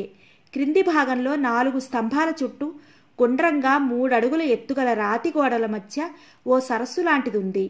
పూర్వం రోజుల్లో రాజులు కట్టించే ఒంటి స్తంభం మేడ గుర్తొచ్చింది నాకు. పైకెళ్లటానికి కొయ్యమెట్ల నిచ్చెన ఉంది. చుట్టూ కట్టబడిన సరస్సులో ఏవో కదులుతున్నాయి. ఆకలిగా తలలు పైకెత్తి. మొసళ్ళు అంది జోనా దిగ్భ్రమగా. మైదానం చుట్టూ అక్కడక్కడా వెదజల్లబడిన ఎర్ర మనుషుల కుటీరాలు దూరంగా ఉన్నాయి. నేల మీద పాతిన దివిటీలు వెలుగుతున్నాయక్కడ ఆ నిర్మానుష్యమైన ప్రదేశంలో. జోనా, నేను పైకి వెళ్తాను. నువ్వు ఎవరైనా అటువైపు వస్తే హెచ్చరికగా ఓ బాణం అదుగో ఆ కిటికీ తలుపుకు కొట్టు. ఆ శబ్దం చాలు నేను జాగ్రత్త పట్టానికి. ఓకే అంటూ ముందుకు కదిలాను. జోనా హస్తం నన్ను ఆపేసింది. కళ్ళు చిట్లించి ప్రశ్నార్థకంగా ఆమె వైపు చూశాను. మిజోరా, జాగ్రత్త అంటూ చెయ్యి వదిలేసింది. నవ్వి ఆమె చంపలు తట్టాను. లోడ్ చేసిన తుపాకీ పట్టుకుని వంగుతూ కొయ్యనిచ్చిన మెట్ల వైపు పరిగెత్తాను. నువ్వు నా భుజాన్ని కాల్చావు. అయినా నా కోపం రాలేదు. ఎర్రగా వనదేవతలా ఉన్నావు. నిన్ను పెళ్లాడి ఈ దీవికి రాణిని చేస్తాను. చెప్పు, లేకపోతే ఇప్పుడే నీ అందాన్ని అనుభవించక తప్పదు అన్నాడు ఎర్ర మనుషుల నాయకుడు. కిటికీ సందులోంచి లోపలికి చూస్తూ అదిరిపడ్డాను. శాన్యోరా లోపల నగ్నంగా పడుకోబెట్టబడి ఉంది. చేతిలో కాళ్ళు సాగతీసి కట్టబడి ఉన్నాయి. కేకలు పెట్టకుండా నోటికడ్డంగా ఓ తోలు పటక బిగించబడి ఉంది. నాయకుడు ఎదురుగా నగ్నంగా నిలబడి ఉన్నాడు. నా ఒంటి మీద గరుగ్గా తేళ్లు జరులు కదులుతున్నట్లు అనిపించింది. నాయకుడి భాష శాన్యోరాకు అర్థమై ఉండదు. ఆమె కనుగ్రుడ్లు అవమానాగ్నితో నిప్పులు వర్షిస్తున్నాయి. ఇష్టమైతే అంగీకార సూచకంగా తల ఊపు. నీకే లోటు రానివ్వను, దీవికి రాణిని చేస్తాను అంటూ సైగలు చేశాడు ఈసారి నాయకుడు. మౌనంగా ఉండిపోయింది శాన్యోరా. నాయకుడు అసహనంగా ఆమె వైపు కదిలాడు. ఆమె మీదకి వంగి వికృతంగా నవ్వుతూ శరీరమంతా చేత్తో తడమసాగాడు. అంతే, జప్పలతో బలంగా తన్నాను. కిటికీ తలుపులు ఊడి లోపల పడ్డాయి. అదిరిపడుతూ పైకి లేచాడు నాయకుడు. యూ బ్లడీ వైల్డ్ పిగ్, కదలక. ఇంతకుముందు తుపాకీ దెబ్బ ఎలా ఉంటుందో రుచి చూశావు. తుపాకీ పొజిషన్లో పెట్టి కాలితో బట్టలు శాన్యోరా శరీరం మీదకి తన్నాను. కట్లు విప్పు, కర్కశంగా పలికాను. అతని కంఠానికి గన్ బ్యారెల్ గుచ్చి. చకచకా ఆమె కట్లు విప్పాడు ఎర్ర మనుషుల నాయకుడు. గబగబా దుస్తులు అస్తవ్యస్తంగా ధరించి శాన్యోరా బోనులోంచి బయటపడ్డ సింహంలా గాల్లోకి ఎగిరి you bloody son of a bitch అంటూ అతని పొత్తి కడుపు క్రింద హావ్ కిడో దెబ్బ ప్రసాదించింది. పొత్తి కడుపు పట్టుకుని దిశలు దద్దరిల్లేలా అరవబోయాడు నాయకుడు. అయితే అతడి నోటిని చటుక్కన మూసేశాను వెనక నుంచి. ప్లీజ్ శాన్యోరా, ఆవేశం ఆపుకో, హడావుడి చేయకు అంటూ ఎర్రనాయకుడిని బయటికి లాక్కొచ్చాను. శాన్యోరా వగరుస్తూ నా వెనక వచ్చింది. నాయకుడి చుట్టూ నా చేతి పట్టు వదిలేసి గుండెల మీద గురిపెట్టాను తుపాకీ. రేయ్, నువ్విక బతకటం నల్ల మనుషులకు ప్రమాదకరం. త్వరలో నిర్ణయించుకో, నా తుపాకీ తూటాతో చస్తావా, క్రిందికి సరస్సులోకి దూకి మొసళ్ళకి ఆహారం అవుతావా? చటుక్కున కేకలు పెట్టబోయాడు నాయకుడు. చటుక్కున అతని నోరు బలంగా మూసేసింది శాన్యోరా. అతని నోటికి తోలు పటక గట్టిగా బిగించింది. శాన్యోరా, తోసేయ్ అతన్ని ముసళ్ల మధ్యకి అన్నాను గంభీరంగా. Thank you dear. నువ్వు రావడం ఒక్క క్షణం ఆలస్యమైతే నా శీలాన్ని ఈ దుర్మార్గుడు బలవంతంగా దోచుకుని ఉండేవాడు అంటూ అతన్ని 2 చేతులతోని ఎత్తి సరస్సులోకి విసిరేసింది. ఇద్దరం వెన్నెల వెనుగులోకి కిందకు చూశాం. ముసళ్ళు భయంకరంగా నోరు తెరుచుకుని నాయకుడి మీదకి కదిలాయి. చిన్న పొరపాటు చేశాం. అదే, అతని చేతులు బంధించకపోవడం. ఒక్క ఉదుటిలో గట్టుపైకి ప్రాకాడు. ఒక కాలు గట్టు మీద పెట్టాడు. అదే క్షణంలో ఓ బాణం రివ్వున వచ్చి అతని కంఠంలో నాటుకుంది. అది జోనా బాణమని చెప్పాను శాన్యోరాతో. ముసళ్ళు అతని నడుందాకా నోట కరుచుకుని వెనక్కి లాగేశాయి. ఇద్దరం గబగబా మెట్లు దిగి జోనా ఉన్న పొదల వైపుకు వచ్చాం. నా కాళ్ళు టక్కున ఆగిపోయాయి. గుండె ఆగినంత పనయింది. అక్కడ జోనా వెల్లకిలా నేల మీద పడి ఉంది. ఆమె నోరు నురగలు కక్కుతోంది. మిజోరా, మీరు వెళ్ళిపోండి, ఎంతోసేపు బతకను, ప్రమాదకరమైన పాము అంటూ గొణిగింది అర్థస్పృహలో. ఆమె చెంపలు అరచేత్తో తట్టాను. కొద్దిగా కళ్ళు తెరిచిందామె. జోనా, పిచ్చిగా మాట్లాడకు. నువ్వు బతికి మాతో వచ్చి తీరాలి. చెప్పు, నువ్వు బతకాలంటే ఏం చెయ్యాలి? పసుపు రంగు ఆకుల పసరు ముక్కుల్లో, నోట్లో. శాన్యోరా, క్విక్ అన్నాను. పసుపు రంగుల మొక్కల కోసం క్షణంలో మాయమైంది శాన్యోరా. జోనాని మెల్లిగా కూర్చోబెట్టి ఆమె వీపు చుట్టూ చేతులు వేసి పట్టుకున్నాను. శాన్యోరా వెళ్ళి 2 నిమిషాలవుతోంది. ప్రతిక్షణం దుర్భరంగా ఉంది. మృత్యుముఖంలో ఉంది జోనా. నా కళ్ళు మెరిశాయి. శాన్యోరా ఎదురుగా నిలబడి ఉంది. దొరికిందా? ఐఆమ్ సారీ భయంకర్, ఎక్కడా కనపడలేదు అంది చెమటలు పట్టిన ముఖంతో. డామ్ యువర్ అపాలజీస్ అరిచాను సన్నగా. నువ్వు నేను ఇలా బ్రతికి ఉండటానికి కారణం జోనాయే. వెళ్ళు, ఆ ఆకులు రాందే తిరిగి రాకు. జోనా శవాన్ని ఆనందంగా తీసుకెళ్లి వృద్ధ నాయకుడికి బహుమతిగా ఇవ్వలేను. శాన్యోరా నా తుపాకీ తీసుకుని మళ్లీ మాయమైంది. జోనా ముఖంలోకి బెంగగా చూస్తూ ఉండిపోయాను. క్షణక్షణానికి ఆమె ముఖం కాంతి విహీనమవుతోంది. ఆమె నోట్లో నురగలు ఎక్కువవుతున్నాయి. వాటిని చొక్కాతో తుడుస్తూ దద్దమ్మలా ఉండిపోయాను. Bhayankar, I got it. చేతిలోని బంగారు రంగు ఆకులతో పరిగెత్తుకు వచ్చింది శాన్యోరా. చటుక్కున వాటిని అందుకుని కర్ణుడు నేల మీద ఒలికిన నూనె కోసం భూమిని పిండినట్లు మొండి బలంతో ఆకుల్ని అరచేతుల మధ్య నలిపి పిండాను. చివ్వున కారింది పసరు జోనా నోట్లోకి. ఆమె ముక్కులో మరికొంత పిండాను. ఫలితం ఉంటుందా? అప్పటికే ఆలస్యం అయిందా? ఆతృతగా జోనా ముఖంలోకి చూస్తూ ఉండిపోయాను. 5 నిమిషాల తర్వాత బరువుగా ఊపిరి పీలుస్తూ తల అటు ఇటు కదిలించింది జోనా. Thank God. తేలిగ్గా ఊపిరి వదిలాను. శాన్యోరా, ఎలా సంపాదించావు వాటిని? అడిగాను ప్రశంసాపూర్వకంగా శాన్యోరా కేసి చూస్తూ. ఓ ఎర్ర మనిషి గూడెంలోకి జ్వరపడి తుపాకీతో బెదిరించాను. ఓ పెట్టెలోంచి తీసిచ్చాడు ఆకుల్ని. బలంగా నెత్తిమీద ఒకటిచ్చి పరిగెత్తుకొచ్చాను. భయంకర్, జోనా ముఖంలో లివింగ్ ఫీచర్స్ కనపడుతున్నాయి. She will be all right in a few minutes. మనం ఇక్కడ ఎక్కువసేపు గడపటం మంచిది కాదు. ఈమెను మనిద్దరం స్ట్రెచర్ పద్ధతిలో పట్టుకుని మోసుకెళ్దాం. యు ఆర్ రైట్ శాన్యోరా. పైకి లేచాను. ఇద్దరం జోనాని పట్టుకుని బోటు వైపు అడుగులు వేశాం. జోనా పూర్తిగా కోలుకుంది మేము దీవి చేరేటప్పటికి. బోటు దీవిని సమీపించేసరికి వృద్ధ నాయకుడు కంగారు పడుతూ తన అనుచరులతో ఎదురేగాడు. విషయమంతా చెప్పాం నాయకుడికి. మిజోరా, ఇప్పుడు ఎర్ర మనుషులు రెక్కలు తెగిన పక్షులు అన్నాడు సంతోషంగా. నా వాచి తడిసిపోయి తిరగడం మానేసింది. అప్పటికి అర్ధరాత్రి అయి ఉంటుందని గ్రహించాను. నాయకుడు చకచకా భోజనం ఏర్పాట్లు చేశాడు. ఆ రాత్రి తిమింగలపు నూనె దీపాల వెలుగులో రుచికరమైన తిమింగలం మాంసం తిన్నాం. కొంతసేపు ఆటవిక నృత్యాలు జరిగాయి. నాయకుడిచ్చిన కళ్ళు తాగి వారితో పాటు నేను శాన్యోరా భంగు తాగిన కోతుల్లా గెంతాం. వినోద కార్యక్రమాలు ముగిశాయి. అలసిపోయి నా గదిలోకి వెళ్లి కుంభకర్ణుడిలా మంచం మీద వాలాను. తిరిగి ఉదయం లేచేసరికి ఎండ తీవ్రంగా ఉంది. బద్ధకంగా ఒళ్ళు విరుచుకుంటూ ఉలిక్కిపట్టాను. శాన్యోరా నా కాళ్ళ దగ్గర తలపెట్టుకుని పడుకుంది. ఆమెను తట్టి లేపాను. ఎందుకు కాళ్ళు పట్టుకు పడుకున్నావు? క్షమించాను లే. యూ బ్రూట్, రాత్రి బలవంతంగా తాగించావు కళ్ళు పీకల దాకా అరిచింది శాన్యోరా. రాత్రి మత్తు పదార్థం సేవించడం వల్ల ఉదయానికి ఆమె బుగ్గలు ఉప్పి మరింత అందంగా ఉన్నాయి. తర్వాత తీరిగ్గా తిడుదూగాని, get up and prepare yourself, మనం వెళ్ళిపోతున్నాం అన్నాను బయటికి నడుస్తూ. గబగబా మోటార్ బోట్ని దాని వెనుక లైఫ్ బోట్ని కట్టి ప్రయాణానికి రెడీ అయ్యాను. నాయకుడు ఏవో రకరకాల పళ్ళు నా బోట్లో తన మనుషుల చేత సర్దించాడు. ఓ వృక్షం దగ్గరికి తీసుకెళ్లి చకచకా కాయలు తెంపాడు. ఏంటవి అడిగాను. ఆకురోటి పళ్ళులా ఉన్నాయవి. దీన్ని వెన్నవృక్షం అంటారు. కాయ పెచ్చులాగితే లోపల రుచికరమైన వెన్నలాంటి గుజ్జు ఉంటుంది. ఇవి ఎప్పటికీ పాడవవు అన్నాడు వాటిని ఓ బుట్ట నిండా పోసి. అతనికి కృతజ్ఞతలు చెప్పి ఆ బుట్టను బోట్లో పెట్టాను. మెన్సూరా పక్షిని పంజరంలోంచి బయటికి తీసి స్వేచ్ఛ ప్రసాదించాను. ఐ లవ్ యూ డియర్ అంటూ అది ఆకాశంలోకి ఎగిరిపోయింది రెక్కలు కొట్టుకుంటూ. జోనా రహస్యంగా నాకు కబురు పెట్టింది. గూడెం వైపు నడిచాను. గుడిసె తలుపులు తీసి లోపలికి వెళ్లాను. జోనా తల వంచుకుని కూర్చుని ఉంది. ఎక్కిళ్లు వినిపిస్తున్నాయి. జోనా పిలిచాను. నా కంఠం నాకే విచిత్రంగా అనిపించింది.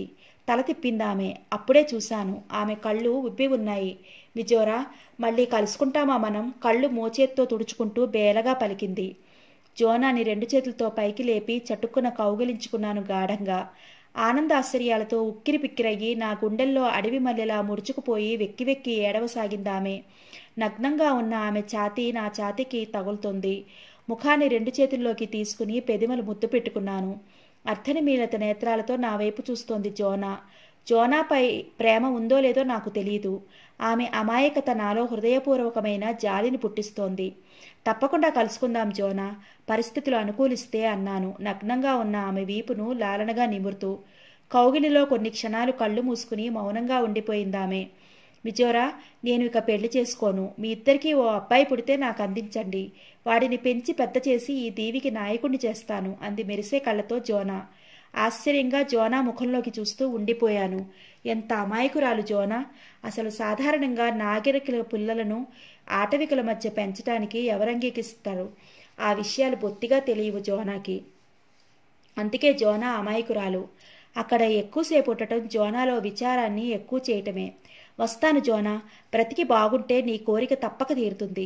ఇది నా జ్ఞాపకార్థం ఉంచుకో అంటూ నా చేతికి ఉన్న నగిశీలు చెక్కబడిన బరువైన వజ్రపు టుంగరాన్ని ఆమె 2వ వేలుకు తొడిగాను. లూజ్ అయింది. మధ్యవేలుకు తొడిగాను. జోనా తడిసిన కళ్ళతో ఆనందంగా తన చేతివైపు చూసుకుంటూ ఉండిపోయింది. మిజోరా, నేను నీకు ఏమివ్వగలను అంది గాద్గదికంగా. పెదవి మీద చిరునవ్వు తెచ్చుకున్నాను. ఏమిచ్చావో నీకు బాగా తెలుసు అంటూ గుమ్మం వైపు నడిచాను. మిజోరా, జోనా పిలుపు. ఆగిపోయాను. పరిగెత్తుకుంటూ వచ్చిందామె. మరోసారి అందామె నన్ను అల్లుకుపోతూ. ఆమె పెదిమలను నా నోటితో కప్పాను. మరో 5 నిమిషాల దాకా అక్కడ నుండి కదలలేకపోయాను. తడిసిన కళ్లతో దేవివాసులంతా వీడ్కోలు చెప్పారు. మోటారు బోటు లైఫ్ బోటుని ఈడ్చుకుంటూ భారంగా ముందుకు కదిలింది. ఒడ్డు పొడవునా వీడ్కోలు చెప్తున్న ఆటవికులను కనపడినంత వరకు చూస్తూ ఉండిపోయాను. భారమైన హృదయంతో క్యాబిన్లోకి వచ్చాను. శాన్యోరా డ్రైవ్ చేస్తోంది బోట్ని. శాన్యోరా, భారంగా ఉంది, కొంచెం బ్రాందీ కావాలి అడిగాను. కిట్వైపు చూసిందామె. బాటిల్ తీసి డ్రై బ్రాందీ త్రాగుతూ ఆమె ప్రక్కగా చతికిలపడ్డాను. తల దిమ్మెక్కుతోంది. భయంకర్, ఉంగరమేది నవ్వుతూ అడిగిందామె. ఉలిక్కిపడ్డాను. మౌనంగా ఉండిపోయాను. శాన్యోరా చెయ్యి నా జుట్టు నిమురుతోంది. డ్రైవ్ చేస్తున్న శాన్యోరా తొడల మీద తల ఆనించి కళ్ళు మూసుకున్నాను. 2 రోజులు ఎలాంటి దుర్ఘటన జరగకుండా సముద్రం మీద మా ప్రయాణం సాఫీగా జరిగింది. రేషన్స్ చాలా మటుకు అయిపోయాయి. పాడైపోయిన పళ్లను సముద్రంలో పారేశాను. అక్రోట్ పళ్ళలా ఉండే వెన్నకాయలను జాగ్రత్తగా వాడుతున్నాం. ఒక సిగరెట్ మిగిలింది. ప్రొఫెసర్ గదిలోంచి తీసుకొచ్చిన 10 డబ్బాల్లో 8 డబ్బాల ఆయిల్ అయిపోయింది. మిగతా 2 అయిపోతే ఆ సముద్రంలో మోటార్ బోటును ఎలా నడపాలో పిచ్చెక్కినట్లుంది. సహాయం కోసం అర్థించాలన్నా కనుచూపు మేరలో ఒక్క షిప్ కూడా కనిపించలేదు. శాన్యోరా క్యాబిన్లో పనిచేస్తోంది. మధ్యాహ్నం దాకా డ్రైవ్ చేసిన నేను వెన్నకాయలు తిని అలసటగా నిద్రపోతున్నాను. భయంకర్ పొలికేక వినపడింది. అది శాన్యోరా కంఠం. ఉలిక్కిపడి లేచి కాబిన్ వైపు పరిగెత్తాను. పరిగెట్టడంలో 4-5 సార్లు తూలిపడ్డాను. ఎందుకు? భయంకర్, మోటారు బోటుని ఏదో అద్వితీయ శక్తి కుడివైపు లాగేస్తోంది. I can't control the boat. పడమటి వైపు ప్రయాణించాలి మనం. బోటు ఉత్తరం దిశ వైపు లాగేస్తోంది. నిస్సహాయంగా అరిచింది చెమటలు పట్టిన ముఖంతో శాన్యోరా. ఎవరో రాక్షసుడు బలంగా లాగేస్తున్నట్టు కుడివైపు పరిగెడుతోంది తేలిగ్గా బోటు. పోర్టు సూడాన్ చేరడం అనే విషయంపై ఆశ వదిలేసుకున్నాం. స్థాణువులా నిలబడిపోయాం. కాగితం పడవలా రివ్వున పయనిస్తోంది బోటు. ఏదో ఆలోచన తళక్కున మెరిసింది నా మెదడులో. శాన్యోరా, దగ్గరలో ఏదో అయస్కాంతపు కొండలు ఉండుంటాయి. మన బోట్లో యంత్రాలు ఇనుమువి. అందుకే మన బోటుని మ్యాగ్నెటిక్ కొండ ఆకర్షిస్తోంది.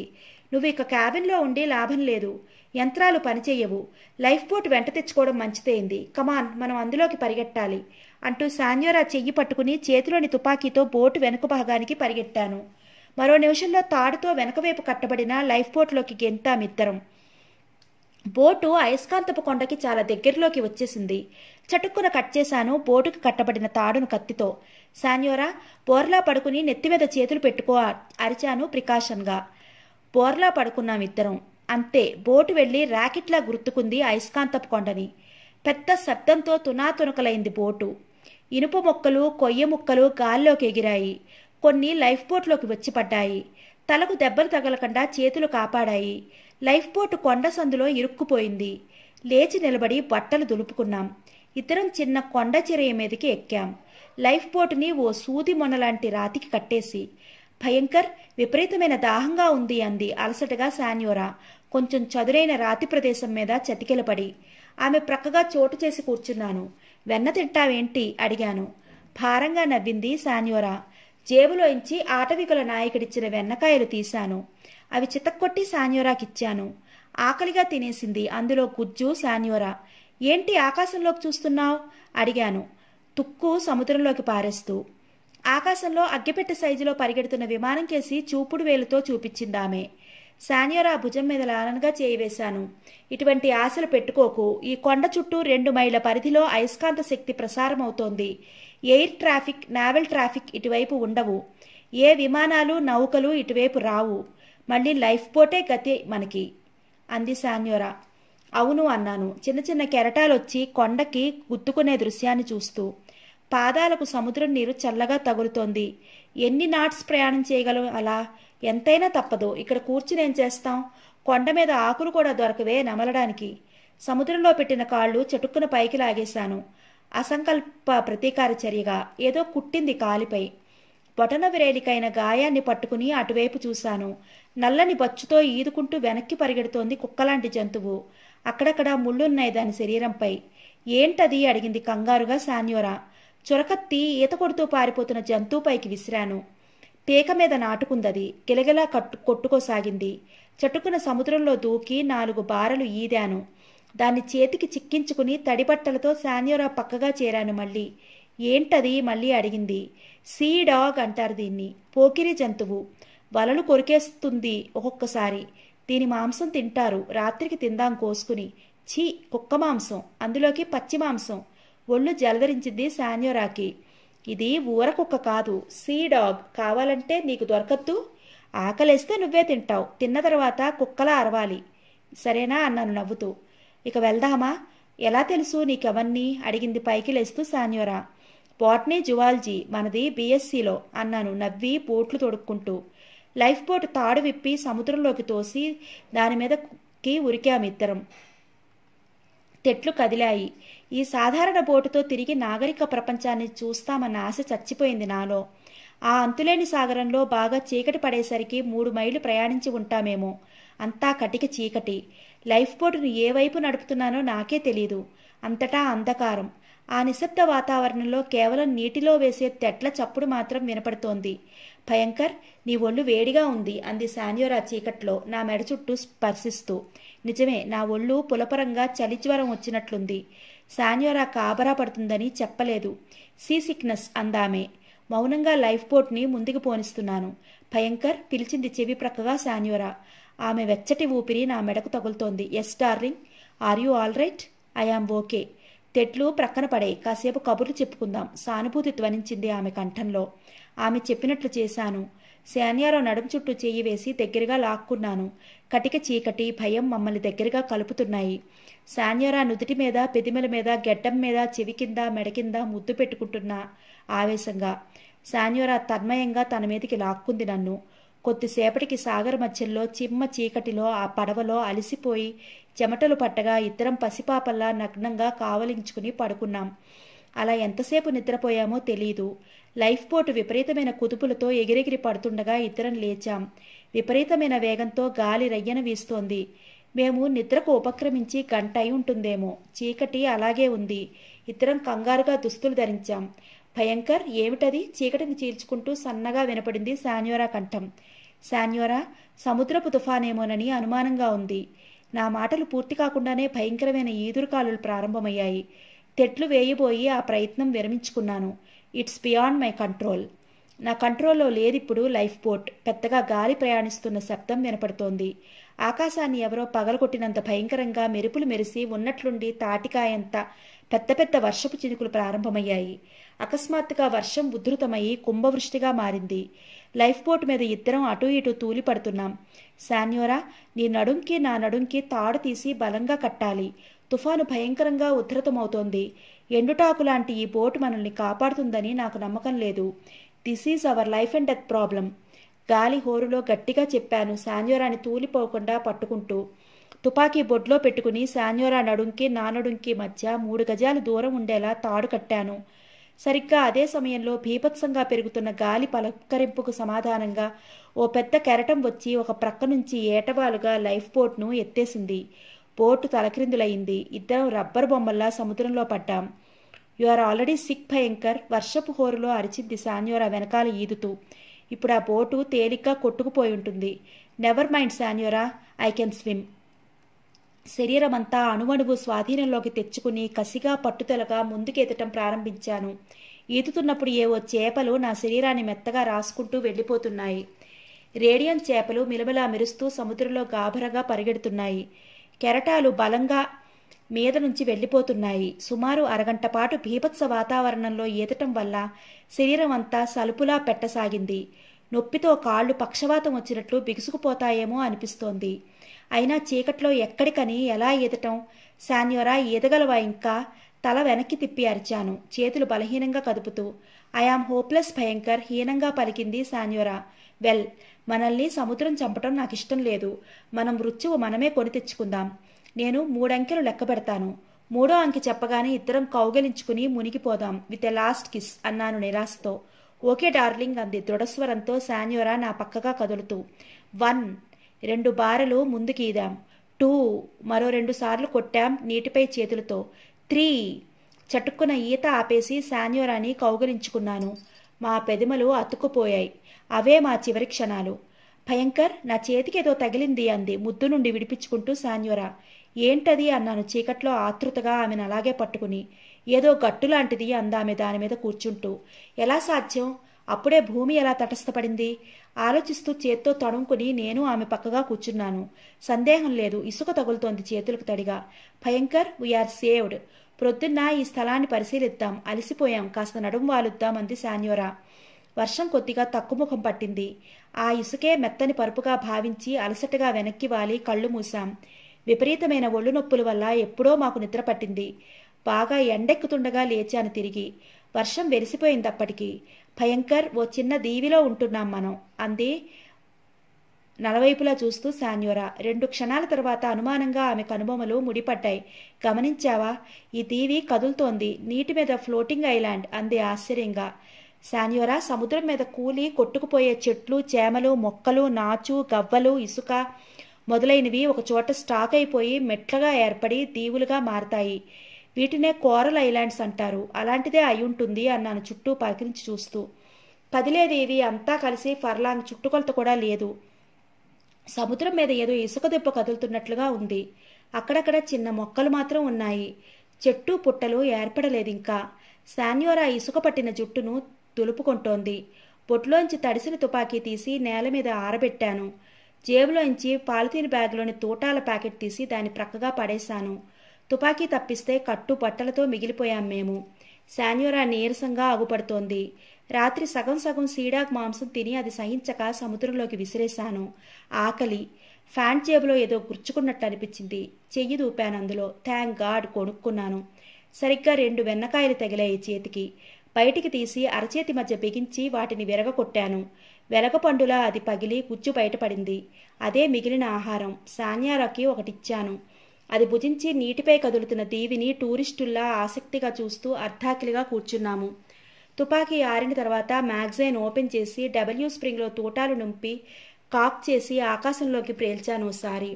ధన్మంది గన్ నిశ్శబ్దాన్ని ఛేదిస్తూ. తుపాకీ పనిచేస్తోంది. తృప్తిగా ఊపిరొదిలాను. మా చుట్టూ సముద్రం ఉంది. అయితే దాహం తీర్చుకోవడానికి గుక్కెడు నీళ్లు కూడా లేవు. మధ్యాహ్నం సూర్యుడు నడినెత్తి మీదకి వచ్చేసరికి ఆకాశంలో ఏదో చప్పుడైంది. చివాలన పైకి చూసింది ఆ శాన్యోరా. భయంకర్, ఇట్స్ హెలికాప్టర్ అరిచింది శాన్యోరా ఆకాశంలోకి చూసి కేరింతలు కొడుతూ. ఏదో ఆలోచిస్తున్న నేను ఉలిక్కిపడి పైకి చూశాను. ఓ పసుపు రంగు హెలికాప్టర్ 2 తాటి చెట్లు నిలబడి ఎత్తులో ఎగురుతోంది. హెల్ప్ హెల్ప్ హెల్ప్ పైకి లేచి ఎర్రచొక్క జెండాలా ఊపుతూ కేకలు పెట్టాను. కొత్తసేపటికి కదిలే దీవి చుట్టూ 2 గిరికీలు కొట్టి హెలికాప్టర్ మా ముందు ల్యాండ్ అయింది. ప్రొఫెలర్స్ ఆగిపోయాయి. దాదాపు 40 ఏళ్ల వయసు గల 2 వ్యక్తులు డోర్స్ తెరుచుకుని కిందకి దిగారు. ఒకతనికి బట్టతల, మరొకతనికి పిల్లిగడ్డం. ఇద్దరూ కళ్ళజోళ్లు ధరించారు. ఇద్దరి మెడల్లో కెమెరాలు వేలాడుతున్నాయి. We're Americans. అమెరికన్ హెరాల్డ్ పత్రికకి మేము జర్నలిస్టులుగా పనిచేస్తున్నాం. కదిలే దీవుల మీద పరిశోధన చేయడానికి వచ్చాం. ఎవరు మీరు? ఈ దీవిలోకి ఎలా వచ్చారు? గబగబా అడిగాడు ఆశ్చర్యంగా పిల్లిగడ్డం వ్యక్తి. Gentlemen, we are glad to see you. మా వివరాలు తర్వాత చెప్తాను. మీరు ముందు మాకు ప్రామిస్ చేయాలి. మీ హెలికాప్టర్లో ప్రయాణించడానికి అనుమతించాలి ముందు మమ్మల్ని అన్నాను. ముందుగా పిల్లిగడ్డం వ్యక్తితో స్నేహపూర్వకంగా కరచాలన చేస్తూ. ఎలా? 2 సీటర్ క్యాప్టర్ అది. అందులోనూ చాలా పాతదది. ఎనీవే తప్పక ఆలో ఇంకా ఏదో అనబోతుండగా బట్టతల వ్యక్తి అతనికి సైగ చేసి దూరంగా తీసుకువెళ్లాడు. 2 నిమిషాల పాటు పిల్లిగడ్డం వ్యక్తితో గుసగుసలాడాడు బట్టతల వ్యక్తి. పిల్లిగడ్డం వ్యక్తి నెమ్మదిగా అడుగులేస్తూ నా ముందుకు వచ్చాడు. I'm sorry young man, we can't help you. నీ పేరు భయంకర్. అమెరికాలో కూడా వెతుకుతున్నారు పోలీసులు నీ కోసం. భారత ప్రభుత్వం కోరిక మీదట అంటూ హెలికాప్టర్ వైపు నడిచాడు పిల్లిగడ్డం వ్యక్తి. అతన్ని అనుసరించాడు బట్టతల వ్యక్తి. సరిగ్గా అదే సమయంలో ధన్ ధన్ అని చప్పుడు వినపడింది. కెవ్వున అరుస్తూ 2 అమెరికన్లు హెలికాప్టర్ ముందు కూలిపోయారు. ఉలిక్కిపడి వెనక్కి తిరిగి చూశాను. శాన్యోరా చేతిలోని తుపాకీ పొగలు కక్కుతోంది. Come on dear, move into the copter అంది హెలికాప్టర్ వైపు పరుగులు పెడుతూ శాన్యోరా. ఇద్దరం క్యాప్టర్లో కూర్చుని తలుపులు బిగించాం. శాన్యోరా చేతులు చకచకా యంత్రాలపైన కదిలాయి. ప్రొఫెల్లర్ డబాడబా శబ్దం చేస్తూ తిరగసాగింది. మరో నిమిషంలో క్యాప్టర్ పైకి లేచింది. అద్దాల్లోంచి క్రిందకి చూశాను. నీటి మీద కదులుతున్న దీవి మధ్యలో 2 అమెరికన్ల శవాలు వింతగా కనిపించింది.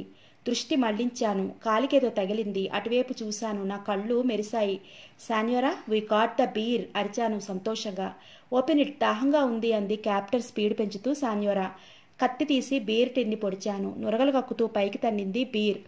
దాదాపు 100 మైళ్లు దాటామంది శాన్యోరా కాప్టర్ని పెద్ద పెద్ద చెట్ల మించి పోనిస్తూ. శాన్యోరా, అరేబియన్ సీ దాటాం. ఆఫ్రికా ఖండం తూర్పు కోస్టల్ మీద పయనిస్తున్నాం. పోర్టు సూడాన్ ఇంకా ఎన్ని 100 మైళ్ళో తెలియదు. ఫ్యూయల్ ఎంతుంది అడిగాను క్రింద కనపడుతున్న అరణ్యాలకేసి అద్దంలోకి చూస్తూ. మరో పూట వస్తుంది ఫ్యూయల్ భయంకర్. పోర్టు సూడాన్లో కనీసం 2 రోజులు విశ్రాంతి తీసుకోవాలి. మన బ్రాంచ్ అడ్రస్ జ్ఞాపకం ఉందా అంది నా వైపు చూస్తూ. ఒకసారి చూసినా చదివినా అది నా మెడలో ముద్రించుకుపోతుంది అంటూ నవ్వబోతూ ముందుకు చూసి అదిరిపడ్డాను. శాన్యోరా బిగ్గరగా కేకలు వేశాను. నా వైపు చూస్తున్న శాన్యోరా ఉలిక్కిపడి ముందుకు చూసింది. ఎదురుగా పెద్ద కొండ శిఖరం 2 సెకండ్లో గుర్తుకోపోతోంది. తటారున బలంగా త్రిప్పింది. U shape రాడ్ని ఎడంవైపుకి. క్యాప్టర్ శిఖరం బారి నుండి తప్పించుకుంది. కానీ స్టీరింగ్ రాడ్ సగానికి విరిగిపోయి శాన్యోరా చేతిలోకి వచ్చేసింది. భయంకర్, గో, పారాషూట్స్ అంది దిగ్భ్రమగా నీరైపోతూ. క్యాప్టర్ రెక్కలు తెగిన పక్షిలా కుడివైపు కూలిపోతోంది. అకస్మాత్తుగా వాహనం డౌన్ అయిపోవటం వల్ల ఇద్దరం తూలి యంత్రాల మీద పడ్డాం. శాన్యోరా, డోర్ తెచ్చుకుని కిందకు దూకే. కింద గల్ఫ్ ఆఫ్ యాడన్ సముద్రపాయం ఉంది అరిచాను కుడివైపు డోర్ తెరిచి ఆమెను కిందకు తోస్తూ. ఆమె వెనుక నేను తటాలను దూకాను. తలకిందులుగా వెళ్లి నీళ్లలో పడ్డాను. పడటంలో ఎత్తు నుంచి పట్టం వల్ల సముద్రం అంతర్భాగంలోకి మునిగిపోయాను. ఊపిరి బిగించి నేలను తన్ని ఉపరితలంపైకి ఈదాను. హెలికాప్టర్ పెద్ద శబ్దంతో నీళ్లను గుద్దుకోవడం కనిపించింది. శాన్యోరా అరిచాను నీటిపై తేలుతూ. నా గుండె చల్లుమంది. ఆమె కనపడటం లేదు. భయంకర్ పెద్దగా పిలుపు వినపడింది వెనక నుండి. తల గిరుక్కుని వెనక్కి తిప్పాను. ఒడ్డు మీద నిలబడి పిలుస్తోంది శాన్యోరా తడి బట్టలతో. తేలిగ్గా ఊపిరి వదిలి ఆమె వైపు ఈదాను. చెయ్యి అందించింది శాన్యోరా. మెల్లగా గట్టెక్కాను.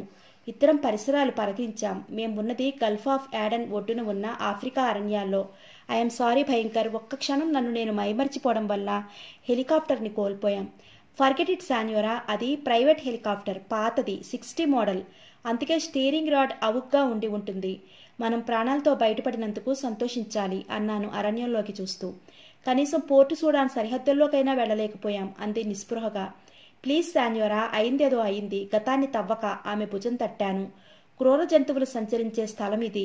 చీకటి పడే లోపునే మనం తలదాక్కోవడానికి ఏదైనా ప్రదేశం వెతుక్కోవడం మంచిది. బొడ్డులో ఇంచి తుపాకీ తీసుకుని ముందుకు నడిచాను. తోటాలెన్నున్నాయి? వెనుగ్గా నడుస్తూ అడిగింది శాన్యోరా. సరిగ్గా 10. వాటితోనే మనల్ని మనం కాపాడుకుంటూ ఈ అరణ్యాలు దాటాలి. పశ్చిమం వైపు. తుపాకీ పట్టుకుని ముందు జాగ్రత్తగా అడుగులేస్తున్నాను.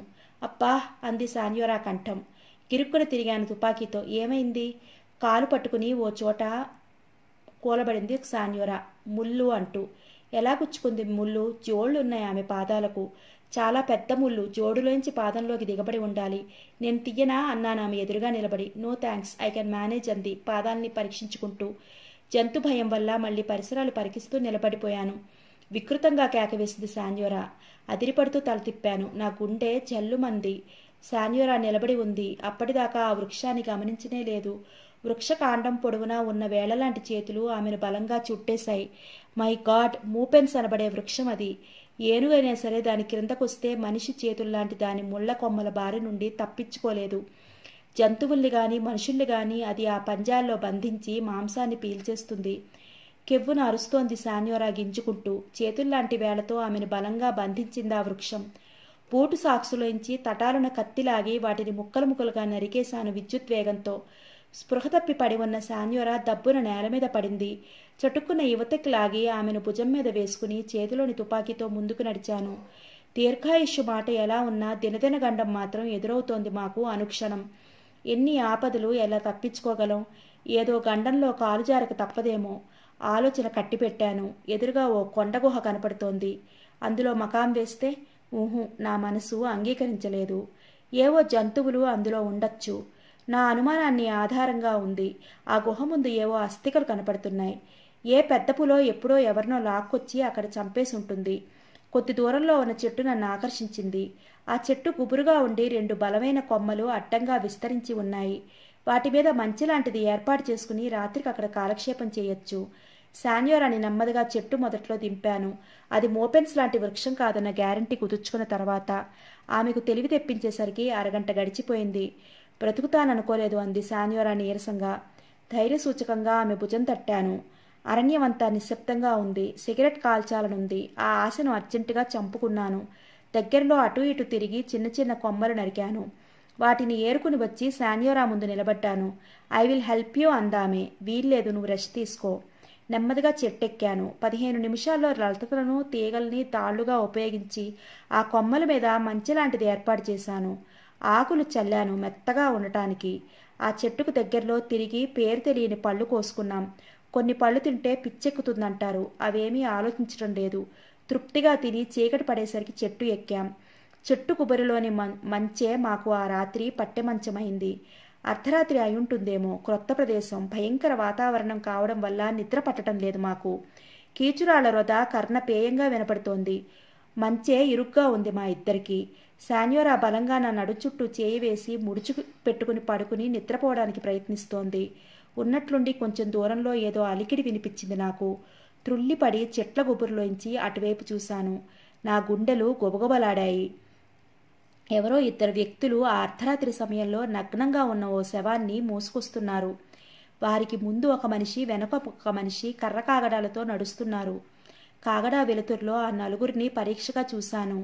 విరుసెక్కి రింగురింగులుగా ముడిచిపోయిన జుట్టు, చీకి కళ్ళు, చప్పిడి ముక్కు, లావాటి పెదాలు, పెద్ద పెద్ద చెవులు, గండశిలల్లా నల్లగా ఉన్నారు. పొట్టి దేహాలు. వాళ్ళు వంగినట్లుగా నడుస్తుంటే చింపాంజీలు 2 కాళ్ల మీద నిలబడి నడిచినట్లుగా అనిపిస్తోంది. కోతి దశ నుండి రూపాంతరం పొందని మనుషుల్లా ఉన్నారు. మెడలో ఏదో ఎముకల దండ వేలాడుతోంది. నడుం చుట్టూ పెద్ద సైజు ఆకులు ధరించారు. శవాన్ని గుహ ముందు దింపారు ఆ ఇద్దరు అడవి మనుషులు. మిగతా ఇద్దరు కాగడాలను శవాలకి ప్రక్కగా నేలలో గుచ్చారు. నా గుండెలు పీచుపీచుమంటున్నాయి. ఆ శవం ఎవరు? ఆ అడవి మనుషులు ఎందుకు మోసుకువచ్చారు ఇంత అర్ధరాత్రిలో? నా గుండె హఠాత్తుగా వేగం కొట్టుకోసాగింది. ఎదురుగా వాంతి వచ్చినట్లవుతోంది నాలో. ఆ నలుగురు మనుషులు ఆ శవాన్ని కొరుక్కు తింటున్నారు. వాడి అయిన గోళ్లతో మాంసం ముద్దలు ముద్దలుగా పీకి రాక్షసుల్లా తింటున్నారు. అంతులేని భయంతో నా వెంట్రుకలు నిక్కబొడుచుకున్నాయి. క్యానిబల్స్, నరమాంస భక్షకులు. ఆ రాక్షసుల మూతులు ఎర్రగా భయంకరంగా కనబడుతున్నాయి కాగడా వెలుతురులో. నా గుండెలు అవిసిపోతున్నాయి. ఉన్నట్లుండి నా ప్రక్కగా పడుకున్న శాన్యోరా కదిలింది. నా తల మీదుగా ఆమె తలపెట్టి వాళ్ళ వైపు చూసింది. ఆమె భయవిహ్వలయ్యే ఏం చేయబోతుందో నాకు తెలుసు. బలంగా ఆమె నోరును అదిమాను అరచేత్తో. షట్ యువర్ మౌత్ అన్నాను ఆమె చెవిలో. టప్ టప్ టప్ గుడ్డలు కొట్టుకుంటున్న శబ్దం అవుతోంది. ఆ శబ్దం నా గుండెదో శాన్యోరా గుండెదో తెలియటం లేదు. శాన్యోరా ముఖంపై చెమటలు తడిగా నాకు తగిలాయి. ఆమె నోటిపై చెయ్యి తీసివేశాను. అక్కడే పెద్ద పొరపాటు చేశాను. ఆమె నోటి మీద చెయ్యి తీస్తుండగా నా చెయ్యి తగిలి తుపాకీ మంచి మీద నుంచి జారి దబ్బున నేలపై పడింది. నా గుండెలు అవిసిపోయాయి. తుపాకీ పడిన అలికిడి విని ఓ నరమాంస భక్షకుడు ఉలిక్కిపడ్డాడు. శవాన్ని తినడం ఆపి మూతి తుడుచుకుంటూ అనుమానంగా కళ్ళు చిట్లించి చుట్టూ చూశాడు. కాగడా పట్టుకుని పైకి లేచాడు. నేను భీతిల్లిపోతూ అటువైపు చూశాను. నా శరీరం చలి జ్వరం వచ్చినట్లు గజగజా వణుకుతోంది. నరమాంస భక్షకుడు చేతిలోని కాగడాతో మా చెట్టుకు 4 గజాల దూరంలోకొచ్చి నిలబడి గ్రద్దలా అటూ ఇటూ చూడసాగాడు. వణుకును ఆపుకోలేకపోతున్నాను. శాన్యోరాకి ఏమీ సూచనలు ఇవ్వడానికి అవకాశం లేదు. ఆమె కానీ నేను కానీ కొంచెం ప్రక్కకు కదిలినా ఆకుల చప్పుడవుతుంది. ఊపిరి బిగపట్టాను. నరమాంస భక్షకుడికి తుపాకీ కంటపడింది. అతను వంగి దాన్ని చేతుల్లోకి తీసుకుని పరీక్షించడం మొదలుపెట్టాడు. తుపాకీని అటూ ఇటూ తిప్పుతూ బారెల్ కేసి, సేఫ్టీ క్యాచ్ కేసి, ట్రిగ్గర్ గార్డ్ కేసి వింతగా చూడసాగాడు. నేను శాన్యోరా ఊపిరి బిగపట్టి కిందకి చూస్తున్నాం. నా శరీరం చెమటలతో నిండిపోయింది. నరమాంస భక్షకుడి చేతుల్లోని తుపాకీ ఏటవాలుగా ఉంది. ఏదో అనుకుని ట్రిగ్గర్ తొక్కితే సూటిగా వీపులోంచి దూసుకొచ్చి నా గుండెల్లో దిగపడుతుంది బుల్లెట్. ఆ ఆలోచన రాగానే నా వెన్నులోంచి చలి పుట్టుకొచ్చింది. అలా జరుగుతుందని ముందు జాగ్రత్తగా పక్కకి కదల్లేను. ఆకుల చప్పుడయ్యి శాన్యోరా చావుకు కూడా బాధ్యుడవుతాను. ఆ వస్తువేమిటో అతనికి అర్థమై ఉండదు. నరమాంస భక్షుడు కాసేపు ఆ తుపాకీని ముందు భాగం వెనక భాగం కొరికి చేత్తో తట్టి విసుగ్గా దూరంగా పొదల్లోకి విసిరేశాడు తుపాకీని. నాలో భయం అప్పటికి కొంత శాంతించింది. మిగతా వాళ్ళందరూ గుహ ముందుగా తనకేమీ పట్టనట్లుగా మౌనంగా శవాన్ని తింటూనే ఉన్నారు. దుర్గంధం నా ముక్కు పగలగొడుతోంది. నరమాంస భక్షకుడు వెనుతిరిగి వాళ్ళ వైపు నడవసాగాడు. థ్యాంక్ గాడ్ మనసులోనే గొణుక్కుని స్వేచ్ఛగా ఊపిరి వదిలాను. సరిగ్గా అదే సమయంలో మా వెనక నుంచి ఆకులు దబదబా కదిలాయి. నా గుండె చల్లుమంది. అదిరిపడుతూ వెనక్కి చూశాను. ఏదో చిన్న జంతువు పరిగెత్తింది. ఆ అలికిడి విని తన సహచరుల వైపు నడుస్తున్న నరమాంస భక్షకుడు గిరుక్కున వెనుక్కు తిరిగాడు. గబగబా చెట్టు మొదట్లోకొచ్చి కాగడా పైకెత్తాడు. విస్తృతమైన వెలుతురు మా ముఖాల మీద పడింది. ఊహించని పరిణామం అది. పిక్క చిక్కిపోయి అలాగే ఉండిపోయాను ఒక్క క్షణం. స్వేదం ముక్కు మీదుగా జారి నోటికి ఉప్పగా తగులుతోంది. భయంకర్, లుక్ దేర్ భయంకరంగా అరిచింది శాన్యోరా. ఉలిక్కిపడి క్రిందకు చూశాను. 2 కాళ్ల మీద ఊగుతూ నరమాంస భక్షుడు మిగతా వాళ్ళని కీచుగా అరుస్తూ పిలుస్తున్నాడు. అంతే. మిగతా 3 శవాల్ని వదిలి చటుక్కున లేచారు. కోతుల్లా గెంతుతూ మేమున్న చెట్టు వైపు పరిగెట్టుకొచ్చారు. శాన్యోరా, చెట్టు తూకి పరిగెట్టు. నువ్వు ఎడం వైపు, నేను కుడివైపు. ఇద్దరం ఒకేసారి దొరికిపోకూడదు. ఇంతకంటే చేసేదేమీ లేదు. క్విక్ అంటూనే ఆమెను తట్టి దబ్బున క్రింద ఉన్న నరమాంస భక్షకుడి మీదకి దూకాను. మెరుపులా కదిలి అతని గుండెల మీద తన్నాను. వెల్లకితిలా పడి బాహో బాహో అంటూ వికృతంగా అరవసాగాడు నరమాంస భక్షకుడు. పొదల్లో పడ్డ తుపాకీ తీసుకునే అవకాశం లేదు. ఇద్దరూ రిబ్బును 2 వైపులా పరిగెత్తాం. నా వెనుక 3 నరమాంస భక్షకులు వెంటపడ్డారు, పెద్ద పెద్ద కేకలు పెడుతూ. బాణంలా పరిగెడుతూ సగం తినబడిన శవం మేంచి దూకి కుడిపక్కగా లంకించాను. నా వెనకే పాదాల చప్పుడు వినపడుతోంది. ఎదుట ఏముందో స్పష్టంగా కనపడటం లేదు. అలవాటు లేని ప్రాంతం, దారి చేసుకుంటూ పరిగెత్తడం దుస్సాహసంగా అనిపిస్తోంది. వెనుక కదిలే కాగడాల కాంతి వల్ల ఆ మృత్యుదూతలు నా వెనుకే ఉన్నారని తెలుస్తోంది. దారి తెన్ను లేకుండా పిచ్చిగా పరిగెడుతున్నాను. ఆ రాక్షసులకు చిక్కితే తక్షణమే భోంచేస్తారు నన్ను. దిక్కులేని చావు అంటారు దాన్ని. లతలు, తీగలు, ముళ్ళకంపలు అడ్డు వస్తున్నాయి. చేతులు, భుజాలు గీరుకుపోతున్నాయి. ఒగర్పు. ముందున్న చీకట్లోకి తారాజువ్వలా దూసుకుపోతున్నాను. ప్రాణభీతి. ఉన్నట్లుండి మోకాలుకి ఏదో టపుక్కన తగిలింది. అంతే, తటాలున తూలి బోర్లా ముందు పడ్డాను. ఆ పట్టంతో నుదురు టప్పున గుర్తుకుంది ఓ బలమైన చెట్టు మొదలకి. మెదడు పగిలినట్లు అనిపించింది. ప్రపంచం నా కళ్ళ ముందు గిర్రున తిరగసాగింది. గాయాన్ని అదిమి పెట్టాలని చెయ్యి సగం పైకెత్తాను. అంతే. ఆ తర్వాత ఏమైందో నాకు తెలియదు. ఎప్పుడో స్పృహ వచ్చింది నాకు. కళ్ళు తెరవాలనిపించలేదు. తల సూదులతో పొడిచినట్లుగా బాధ. గాయం చేత్తో తడుముకుందామని అప్రయత్నంగా చెయ్యి పైకెత్తబోయాను. కానీ నా ప్రయత్నం ఫలించలేదు. ఉలిక్కిపడి కళ్ళు తెరిచాను. అప్పుడు తెలిసింది నాకు నేను ఓ చెట్టుకు కట్టివేయబడ్డాను అని. అదే క్షణంలో నాకు జీవితం మీద రోత పుట్టింది. రాత్రి సరి అయిన ఆహారం లేదు. నాలిక పెడచకట్టుకుపోయింది. దాహం, విపరీతమైన దాహం. ఆశగా కళ్ళు పెద్దవి చేసుకుని ముందుకు చూశాను.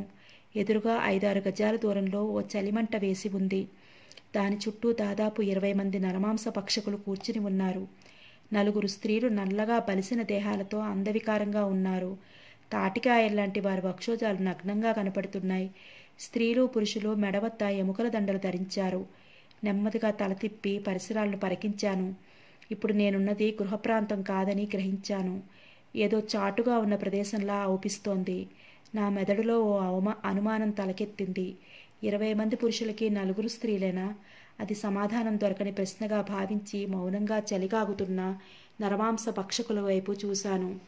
4 స్త్రీలలో ఓ లావుపాటి స్త్రీ పిల్లకోతి లాంటి పసివాడికి పాలిస్తోంది. మరో నరమాంస భక్షకుణ్ణి తయారు చేస్తోందన్నమాట. స్తనాల్ని పట్టుకుని చీకుతున్న కుర్రాన్ని చూసి అదిరిపడ్డాను. నోరు తెరిచి పాలు తాగుతున్నప్పుడు వాడి నోటికి అటూ ఇటూ ఉన్న చిన్న కూరపళ్ళు తెల్లగా మెరిసే తళుక్కున. ఇన్హెరిటెన్స్, వారసత్వం.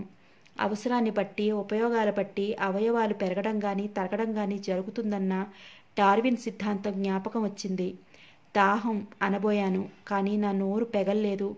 ఎప్పటినుంచి నిలబడి ఉన్నానో నరనరాల్లో నీరసం ఆవహిస్తోంది.